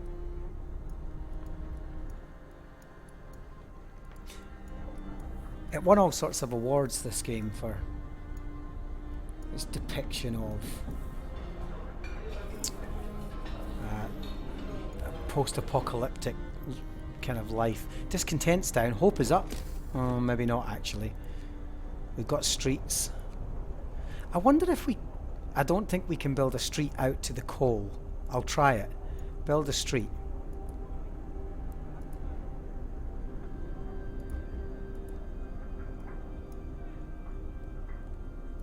Well, we can build it out to there. I suppose building streets makes it all faster. Makes it faster for your people to move around. We can also build streets out to there. God, you just get carried away with this the whole time. Oh, I've not got enough stuff to build streets because you need wood and metal for that.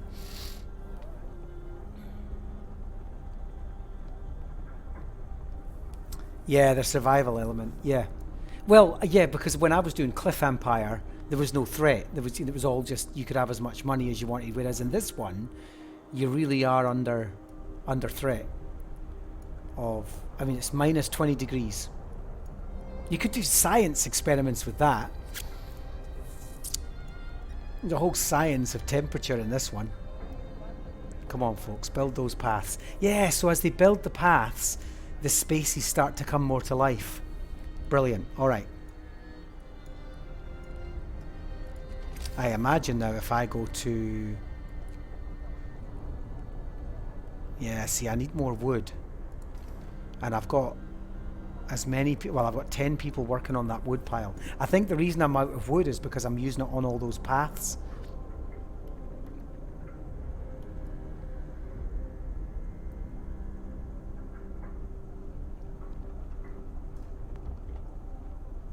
So, you get the idea. I'm going to show you one more because I want to break off in like 15 minutes and just say goodnight to everyone because it's 11 o'clock where I am, or will be. So I want to just quit that game, but you get the idea. So that's Frostpunk, another city builder with a completely different storyline. I think what I'll do as the streams go on as well is, like, you know, several months from now, we can just commit to one of these games and say, right, for this stream, we're going to play Frostpunk. Look at that. It says Anne Desmond, 37, London refugee, medical helper and mother to Claire. So there's stories, there's like literally lives and stuff involved in there, which is brilliant. There's also expansions. What are the expansions? The Rifts, The Last Autumn, and On the Edge. Nice. Okay. Okay, last game, folks, of the night. And it's gonna be back to Steam. What did I call it? What did I call it? What did I call it? What did I call it?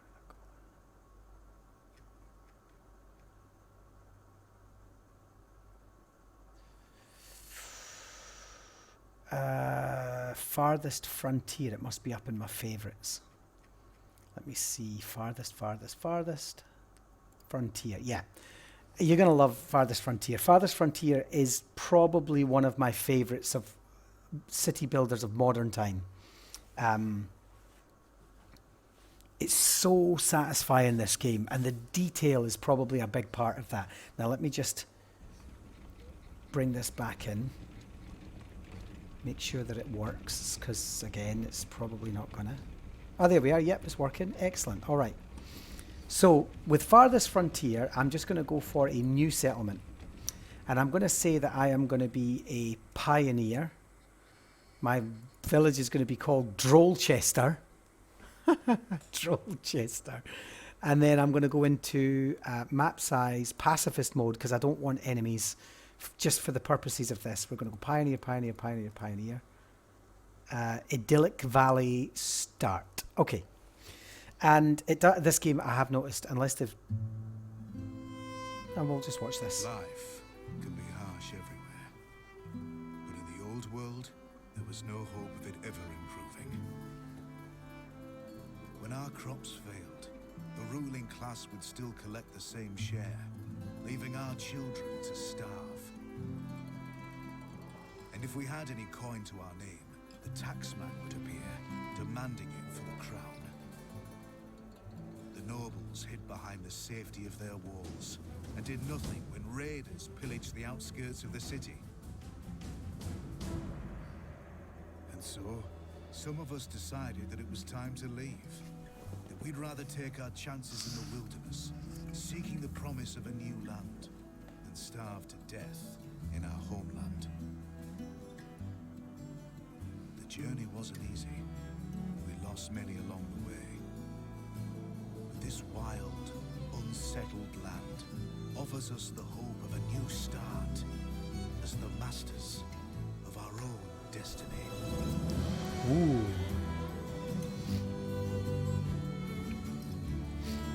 I'm assuming you can hear the narration, right? And the music. Otherwise you just... Oh yeah, sounds like... Yeah. Wouldn't be Jon Snow. He knows nothing about video games. The artwork is lovely, Barry, right? Okay, last game of the night. Let's see what this looks like. It does take a while to load in. Hunters won't attack wild boar by themselves, but you can directly control multiple hunters and or villages to take down a boar.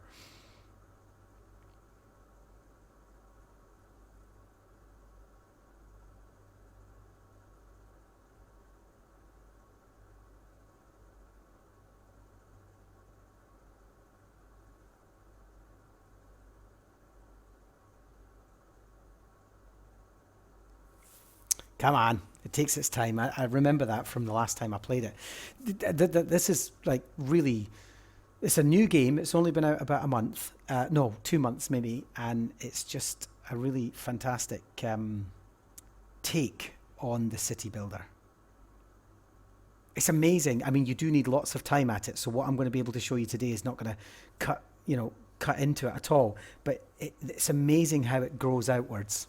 So you start with this lovely landscape, and it says, we finished scouting the surrounding area. Survey the land that your villages have explored and choose a promising site. So I'm going to click confirm. And here's my little building that I want to start with. But what I want to do is survey the land, because what I'm looking for are things like rocks, trees. I'm looking for sand. There's a sand pit. Over here are lots and lots of berries, which are seasonal. You'll see they're greyed out at the moment, but they are seasonal. And then you've also got greens, however, that are not, they're in season at the moment. You've got birds' nests, we've got iron ore, but we're actually looking for water as well, because fish is a very, very good source. Now this was, see, there's hills. You want to avoid building on hills initially, but you are going to need hills for good sources of iron and stone. There's water with fish in it, so that's going to be good for us. And this is actually, there's some berries and stuff. This is going to be a good little area. There's some rock over there. There's some deer. So you're really looking for nice spaces to build. I want to be near this water. So what I'm going to do is I'm just going to build here. It's nice and flat. Okay. Now that I creep in, my little people are now just going to sort of, there's my little building there. And what I can do is I can go over and find out, this is just access storage. This is a storage cart. What I want to do is go down to the bottom corner to the build menu, and I want to go to housing. No, sorry, amenities and services. No. Oh, I know why we can't do that yet. They haven't built our town centre yet. Forgive me. I'm being impatient.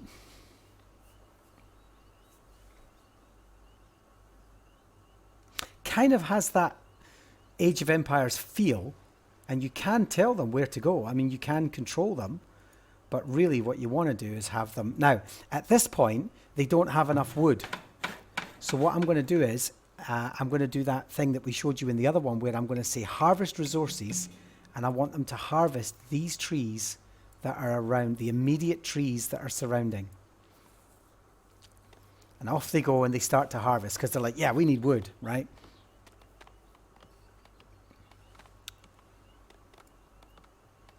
Keralt. Education none. Age 45. Chopping trees.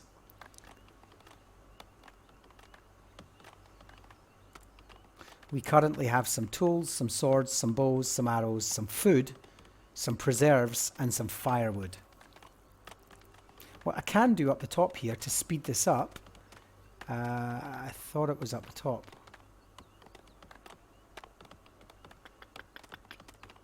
Where is my... There it is down there, like. So we're just going to speed this up to 3 times fast. I will keep some of the trees, I will. There's many, many trees. There we go. Now you'll see that they're dumping, so that's gone 16, 15, 14, 13, 12. Someone else is going to come in and drop. There's gone down to 9. So as they're doing it, they're bringing it with little carts. He's building with it. 6, 5, 4, 3, 2, 1. Plop. There we go.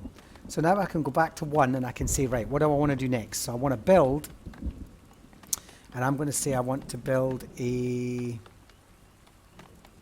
house. And so I'm just going to build a house. And what you'll find with this, and what's lovely about this, is you can build houses. You'll see there that it's red, green, yellow. And it says there, as I'm moving that house around, I'm going to bring it down a bit. It says, location desirability, and right now it's all yellow. And you do desirability doesn't necessarily come from the landscape. It comes from things like, believe it or not, pubs.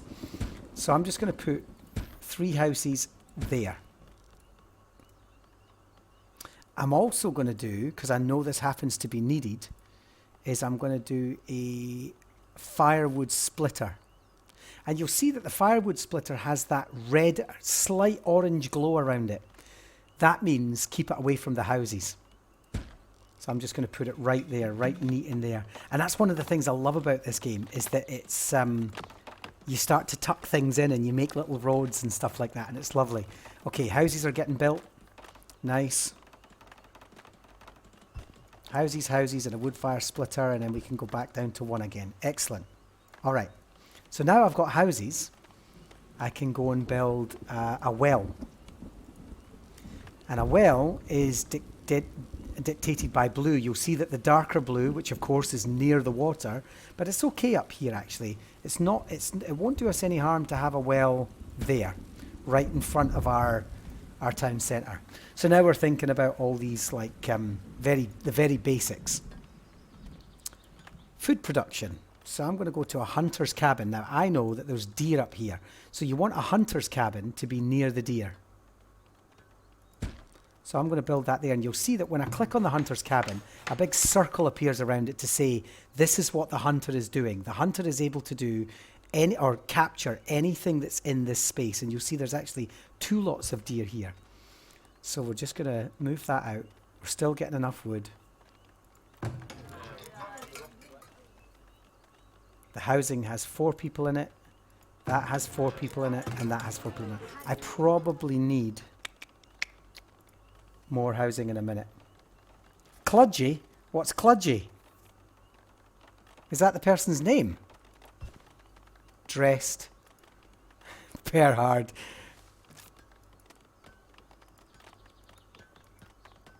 Navim. More people wish to join your settlement. Do you want to bring them in? Yes. Berhard. Is that someone's? Surely it's not. Tilana. Now I'm going around looking for a kludgy.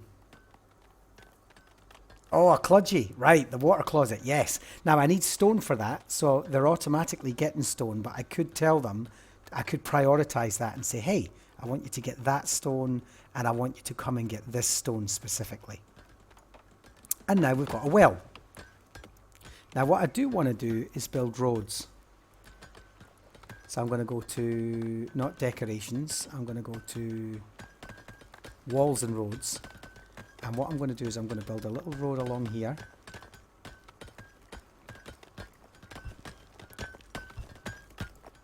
And we're going to build roads along there. And then I'm going to build another road that goes up the side.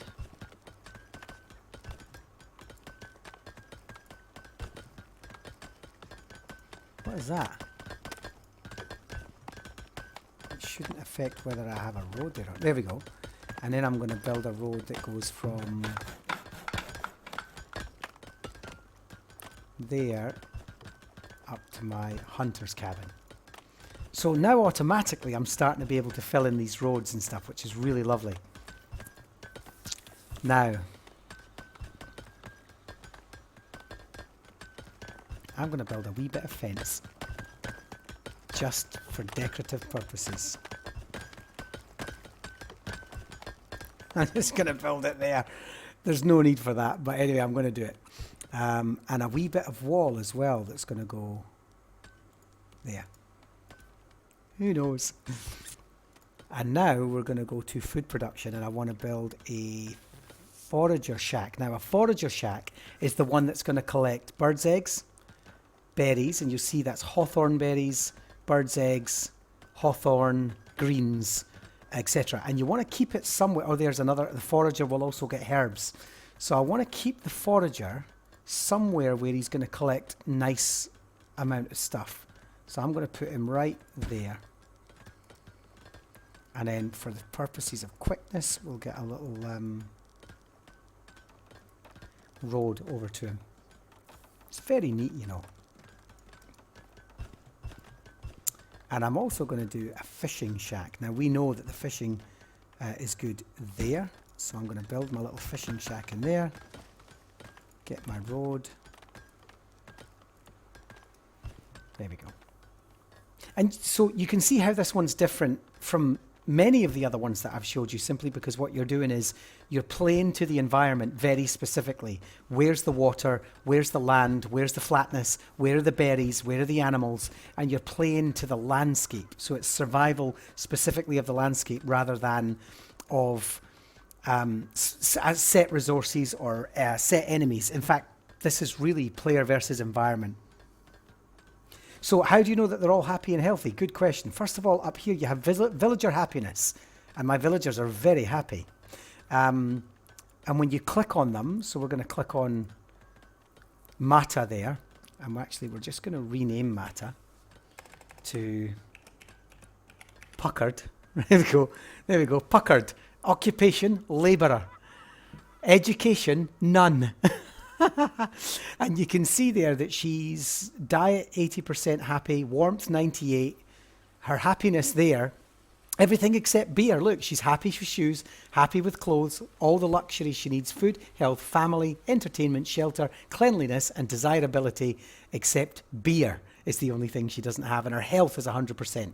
So now we've got a little Puckered in there. I'm not going to kill you, Puckered, don't you worry. Now, my little fishing guy, what I can do is I can get my little fishing guy. Hey, we've got a follow, and I want to figure out who that's from. I didn't see who that was from. Icy Pole 8. Thanks so much for the follow.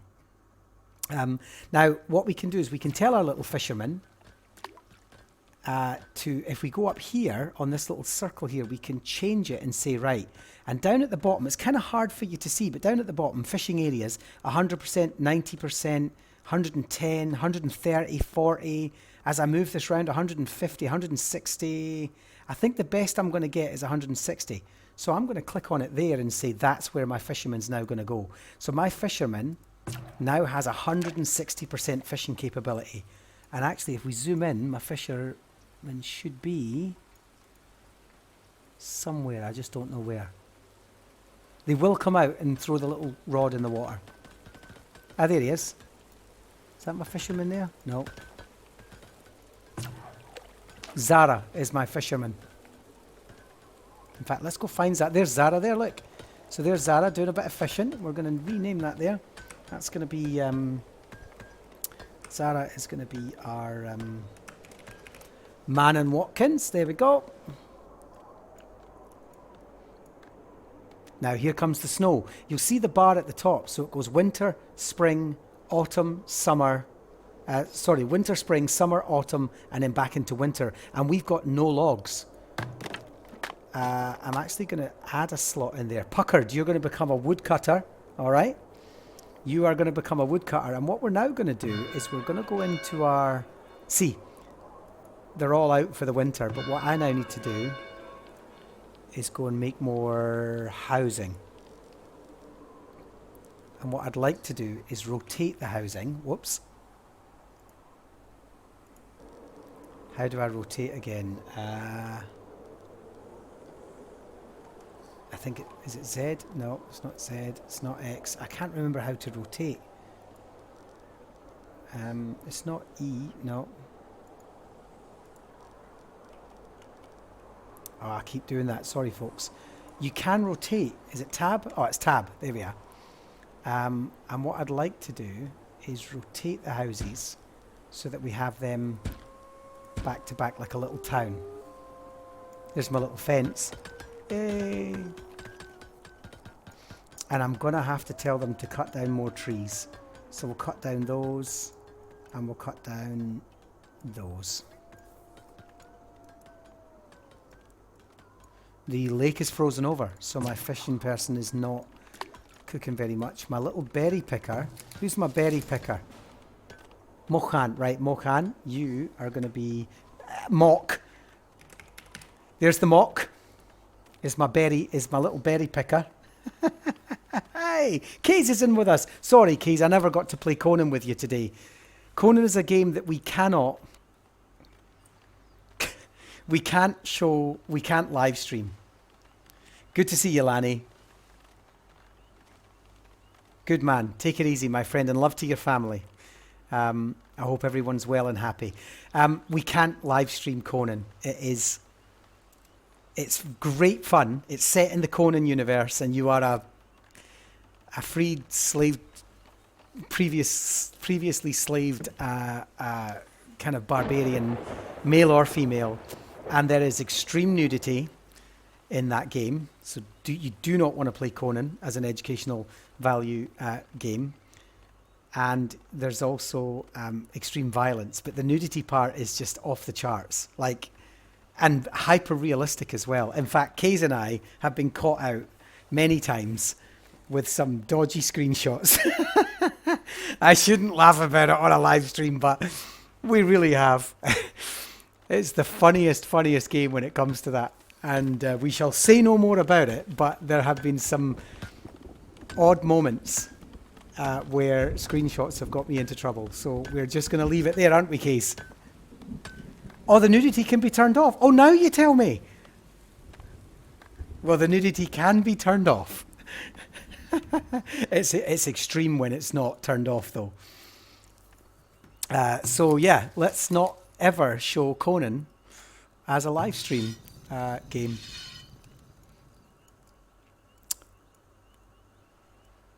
It is a brilliant game, though, I have to say. It's a brilliant game. Okay.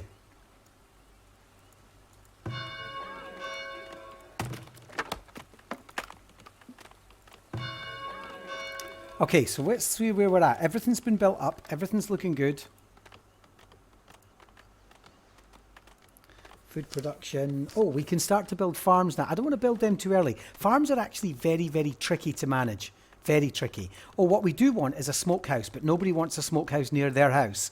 So I tend to build the smokehouse near the, like, fishing shack. Because they'll smoke the fish and they'll smoke the meat as well. 7 people have arrived. Do you want to take them in? Yes. Which means we can get more work done. And we have enough houses right now. So this is good. What else are we going to do? Resources, defences, a lookout tower. Don't need those. A bustling market would help generate gold. Yes. So let's go and get a... How do we get a market? Is it amenities? A market. I'm not allowed one yet because I need a saw pit and a storehouse. Okay, so let's go into storage and build a storehouse. And what we'll do is we'll get a storehouse right there beside where we live. You'll notice I've got this on full speed right now. Let's see, where's Puckard? Puckard, that's you there, eh, Puckard? Look at you.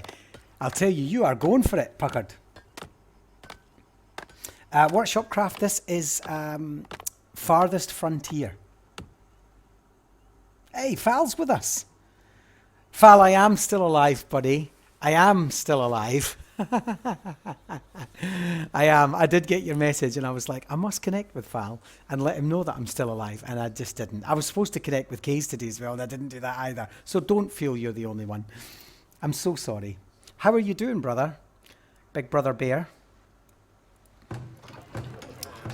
Right, what I'm going to do now, build sites need resources. Okay, so see, I'm already running out of trees, so I'm going to tell them to take all of those trees and all of those trees. And we've got a nice rock mine in there, which is great. Take all of, see, I like those trees up there for the deer. So we're going to take all of those trees and that one. There we go. Now, you never, unlike Age of Empires, you never move through the ages, ever. You stay firmly where you are and you move through seasons only. So it's not like one day we're going to be in the feudal age. It's just, you basically exist for as long as you can. My biggest has been, I think I've survived this for 200 years. I'm embarrassed to say I played it for that long. I'm very, very good, Fal. Very, very good. Thank you for asking. I'm going to put a storehouse down as well. And I'm going to put the storehouse there because I like... Oh, actually, no. Let's put the storehouse there. Because I like No, I'm going to rotate it, and I am going to put it there. That'll do. And then I'm going to get paths. Take a path over to there, and a path down to there, to there. By the way, speaking of entertainment, television, I started watching The Leftovers on Sky Television, and it's actually really quite intriguing. One day, people just, in the pilot episode, a third of the population just disappears in one day, at one moment in time, and it's all about the people left behind. It doesn't focus on the people that disappeared, it focuses on the people left behind. It's very, very intriguing. It feels a bit like a cross between the French television series Le Revenant and Twin Peaks. It's got a Twin Peaks vibe to it. Definitely foul. Definitely. Let's game together or just get a wee video chat or something. Let's do that this week. That is a commitment. You heard it here first, and I have witnesses. Right, Mannon's watched it. Awesome. Yeah, I just started it. I'm on episode 2, and I'm kind of getting into it. I kind of like it. The whole killing the dogs thing's got me intrigued. So this is the building that I'm trying to build now is a root cellar, which is of course going to allow me to dry food. So I'm going to build one of those, keep food down underground. Manon, I don't know if you are into international television, but if you look up La Revenance, it's a French television program about people who come back. They're all dead, and it's not, but they're not zombies. They just come back. There's this amazing episode with this little girl, schoolgirl. She was killed in a school bus accident and went into a reservoir, and her body was never retrieved. And she just comes home one day, 4 years later. And she walks into her mum's kitchen and she goes in the fridge and starts looking for a sandwich because she's starving. And her mum's just like, because it's chilling. It's really, it's amazing. I think the Americans tried to remake it, but I tend not to bother with that. No, I mean, American television has its own, like The Leftovers, has its own, great options. But when the Europeans I think when the Europeans do things, they do it brilliantly, and we just shouldn't bother remaking them. Okay. So where are we now? So we seem to be thriving. One of the things, if you are going to buy this game and use it, one of the things I would say about this game very specifically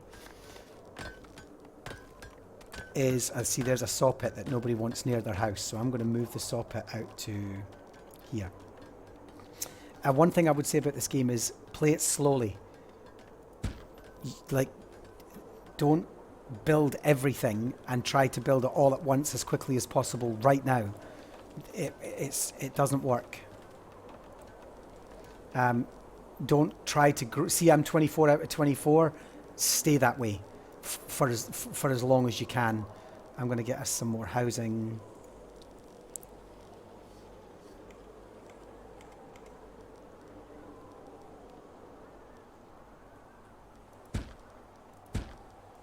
There we go. Just going to build 3 more houses because I don't think... There we go. Winter's coming. Stone's been left on the ground. Nice. There is a grow trees option later. So later on you get a ranger who can regrow trees for you. And actually trees do grow back naturally. But you see the tannery. That's fantastic for making clothes. Eventually you get to make weaving baskets. What else? It's not going to show me right now. You can make, there we go. So you can plant a maple tree, plant birch trees, plant oak trees. So you can do all of that manually later. But right now we're way too, there's our market capability, right? Okay. So let's build the market. I want the market to be, now you'll see as I place the market, it affects the houses. So those houses are green. That's because the market is an influencer on those houses, and eventually those houses will upgrade as a result, and they'll become manors, and because people want to live in more desirable areas. you know, like Ayr, Prestwick, you know.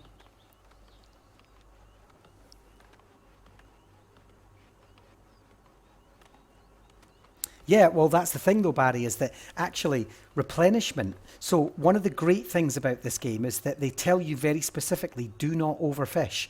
I could put 3 fishermen on here and eventually that disappears. Don't overhunt. If you put too many hunters out, the deer will deplete. When it if I close that and click on there, it tells you that it's currently yielding 5 does. When I started, it was probably 7. Down here, we've got 6 does. If you overhunt, you wipe out. If you overfish, you wipe out. If you overharvest, you wipe out. So what you need to do is you need to let everything, and the trees grow back. So over here where they're not coming back in yet, but over the springtime, you'll see trees starting to come back in. And so it's actually more realistic because you have to wait seasons for things to replenish, and you have to think very, very carefully. Now, what we can do to show you what exploring looks like is we can tell our guys to explore here. And what they'll do is someone will go and explore there, and you could expand and expand and expand and expand and expand. And the map just keeps going and keeps going. There we go. See how we're expanding out there? More birds' nests, more deer perhaps, wild boar, that kind of stuff. It's kind of like British / Central European, I think. That's where it's set. It's very clever. Iron mines will deplete and they don't come back, unlike in other games like Conan. Don't they, Case? If you get rid of all the iron, they come back. In like 10 minutes, you've got more iron. I'm like, yeah. Compost yards. Now, here's the thing. This up here doesn't have water. So one of the things I will have to build is another well. However, having said that, I also need compost because eventually people will start pooping in their houses and won't clean it up. So I'm just going to build a well there at that side as well. And what I'm going to do is I'm going to get compost, and you'll notice the red now. Nobody wants to live beside the compost heap. So I'm going to put the compost heap right out here by the tannery. Rotate it. The good thing is you can then use the compost for farming. Just build a road out to it. I'm probably going to need more wood splitters. So I'll tell you what I'm going to do. I'm going to break that wall down and break that wall down. And then I'm just going to get another wood splitter. That's not going to work because of that path. So what I'm going to do is I'm going to get rid of that. Again, space management, which you know I'm all there we go. I can get that in there, and then what I can do is fix my path to go there instead. And in fact, I think I'll just get rid of that. I'll get rid of that. I like everything to be so neat, you see.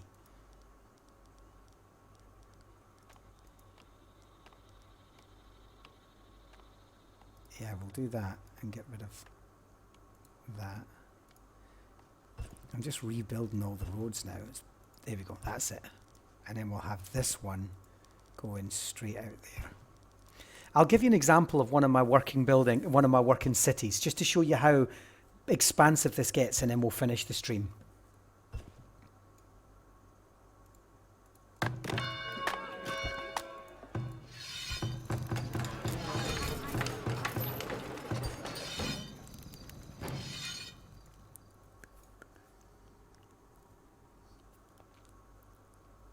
Okay. And so you get the idea. We can just continue to keep going, and we've got things like basket shops, clay pits, apiaries. You can get honey from bees, charcoal kilns, armories, weaver buildings for clothes, blacksmiths, forges, foundries, breweries, glass makers. It goes on and on and on, and it gets fantastic. You can have granaries and wagon stores and coopers for making barrels, which then allow you to trade with other people that come in. Where's my marketplace? My marketplace isn't working because my Oh, interesting. I can't have a sawmill because I don't have... Now I'm getting mixed up. Basket shop, firewood splitter, a saw pit, a tannery, a cobbler shop, a Fletcher building. Yeah, but... Oh, there it is there, look. I need to make sure that there's more people working in there. So, you get the idea, right? And this just, you expand and you expand and you expand and you eventually learn to do all this wonderful stuff. Now, if I go to quit, in fact, I'm going to go to load, and I'm going to load tier 3E, confirm. This is one of my last cities that I built over many, many years in game. Fal, you like stuff like this, don't you? You like city builders. Do you have Farthest Frontier, my friend? I'm sure you do. Fal has many games. Sometimes when I'm going to buy something on Steam, I look and it says, one of your friends already owns this game, and it's usually Fal. Certainly games of this kind, anyway.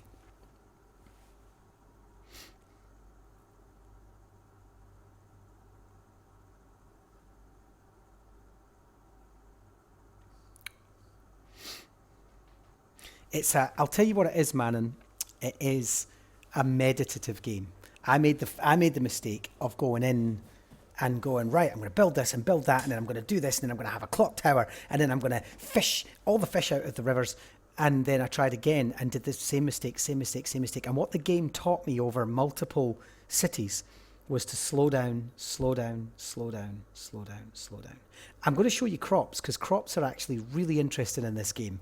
Understanding food systems, unlike I built some farms and my people automatically rake the soil. It's very, very, very clever management in this game, I think. But this game taught me to slow down, stop, think, do things, there we go. So now if I zoom out here, you'll see that I've got city walls, I've got homesteads, over here I have a theatre, I have farms. I don't know why it's a bit laggy, and I'm not sure why, but anyway, I have farms. If I just move the map round, I have all my fishing. The reason I have walls is because I have it on, I get attacked. What I did here was I planted all my own blueberry bushes, and then I have these brick root cellars that are right next to my forage shacks, which means seasonally I get this big bulk of food. All of this, for some reason, that's all fences, and so I have noticed there's a bug that when you load in, the fences are all destroyed and you have to rebuild them, and I don't like that. You'll see I have a bakery, which is destroyed. I need to rebuild my bakery. My cooper,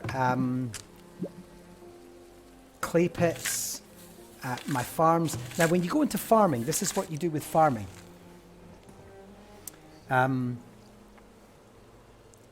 Actually, all of my industry is up here before I show you farming. So you'll see there, I've got my brickyards, I've got my saw pits, all of my firewood splitters are right next to my saw pits. I've got all my brick root cellars opposite my farms. Up there, I've got my glass maker, and that's all dirty industry, which is in one place. You see, all my people are unhappy because you can't keep them happy. Over here, I have a market where I can trade and transfer items to other civilizations. So it gets huge, it really gets huge, and you can really self-manage it. But farming is really interesting, because farming, what you do is, I'm just going to clear the farms at this point. So you have to decide whether you want to add sand or you want to add clay. I'm going to clear these, so let me just, how do you clear them? Yeah, no, I don't want to delete the field. I can't remember. Oh, there we go. I'm just going to get rid of these things here, right? So first things first, you'll notice that it tells you there that the fertility of my field is 15%, which is terrible. My weed level, however, is 1% because I do really good weeding, and my rockiness is 0% because I do really good maintenance, and I keep it sandy or clay. What you then do is you add crops, and it tells you as you hover over them what the crop yield will be like, what their frost tolerance, heat tolerance, rockiness, weed suppression, grow time, Does it impact fertility? So this one actually impacts fertility by 1% per season, whereas this one, in terms of fertility, has 1%. Wheat is minus 6%. So every time you plant wheat, you just rotate. So it's all about understanding crop rotation, because every time you plant wheat, you lose 6% fertility per year. So what you want to do is you want to rotate. So I'm going to say wheat and then peas. I'm not allowed at that. Oh yeah, no, wheat and then turnips. Then in the next season, I want to do some maintenance. So I'm going to put some guys in there doing maintenance. Then I'm going to do clover and say cabbage. Oh, I'm not allowed cabbage. Let's say turnips again. And then in this one, I'm going to do wheat again and what else am I allowed? Carrots. And what that means is that over year 1, year 2, and year 3, you're very carefully managing fields that are doing different crops. And it actually gets really quite difficult, because eventually your people are like, oh, we didn't have wheat this year. So then you have to build another farm over here where you then say, right, I'm going to do wheat in year 1 on this farm, wheat in year 2 in the next farm. And you become this sort of like conscious and conscientious farmer within the constraints of, within the greatness of this game itself. So you've got all these things happening. What was that? I was a school. Oh my goodness, I need to rebuild my school. You also need a graveyard. Look how many people have died. That is just atrocious. All these people, look, in loving memory of all the people. Hey little guy, passing the graveyard. What I love about it though, I'm just going to zoom in on this, is like, look, this is their little houses. And it's just gorgeous when you zoom in, and there's lovely screenshots to be had of all the people wandering about and their little homes and their little... That's getting upgraded, I think. Yes, it's getting upgraded. It's like little gardens. There's my root cellar. Isn't that fantastic? Yeah, you do, exactly. Look at the working... the working mind of Workshop Craft is already doing the mathematics. He's like, hang on a minute, six farms would do that. Look at all that gold. I've got plenty of gold. But gold isn't everything, and that's what you find out, actually. There's the old original graveyard. That is the brewery. And right next to it, the old English pub. You can name it as well. What shall we name this? Can we name the pub? Oh, I thought you could name the pub. You can't. Ah, never mind. I thought you could name that. You can name the people. Look at all this. Look, that was a homestead destroyed. This, because it's early access, these should not be destroyed. They should all be working, which is a shame. If we go down and look at the sawmills, or the... look at these guys poking in there to make some bricks and things. Over here, there's the stinky... Look, and actually what we can do with this is we can apply the compost. And what we do is we apply the compost to a field. So it tells you that my fertility here is 15%. So I'm going to click on that, and it says, at the end of winter, we will automatically give you the compost. So your field will become composted, which is great. So again, the more and more and more this goes on, the more resources you have to consider. What's that? That's a firewood splitter again. What's that? That's that house. A Fletcher. There's an iron mine. It's lovely, right? What a lovely little game. There's coal mines and all sorts.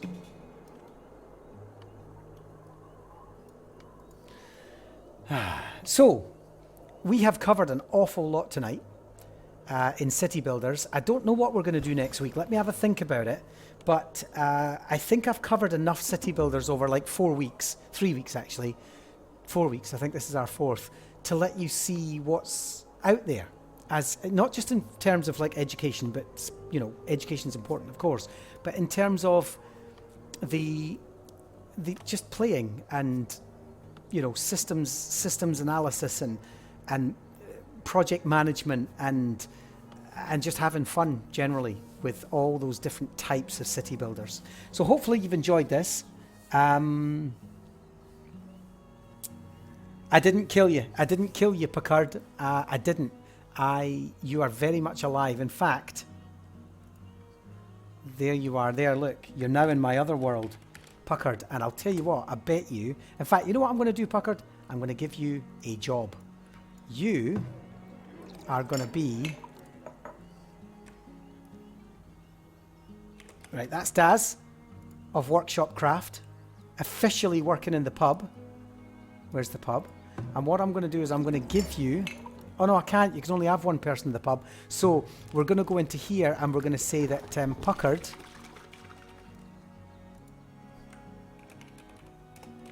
are actually working in the brewery. Puckard's working in the brewery with Manon.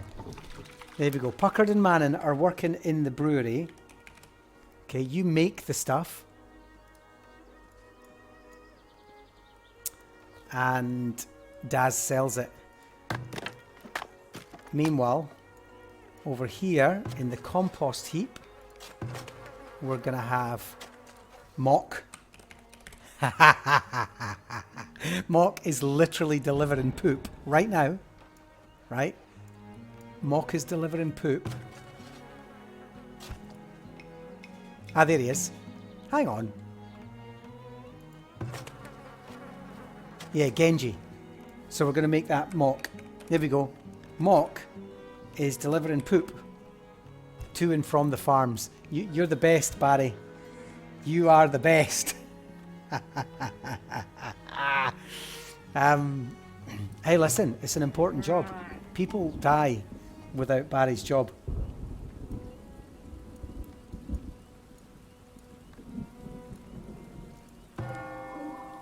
Poor graveyard. Poor people in the graveyard, I mean.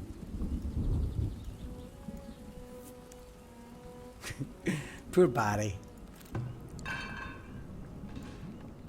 Who's that? Why is that? An iron mine? Nobody's in the iron mine. This building has room for more workers. You don't tell me. Okay, let's do that. So, I'm going to finish there, but it's been fantastic again. Thank you so much for joining me. Really good stream. Covered lots from Oskar Staberg's free stuff on the web, right through to Farthest Frontier, Cliff Empires. What else did we do? Frostpunk. We did that little weird city builder jigsaw puzzle thing. There's just so much going on. So look out for next week's. I'm going to decide somewhere during the week what it is we're going to be doing next week, and we'll take it from there. Over and out, everyone. Take care. And remember, the importance of this entire stream is that play matters. Because it does. Right? So, jump into chat to say good night, everyone. Take care. Bye, bye, bye.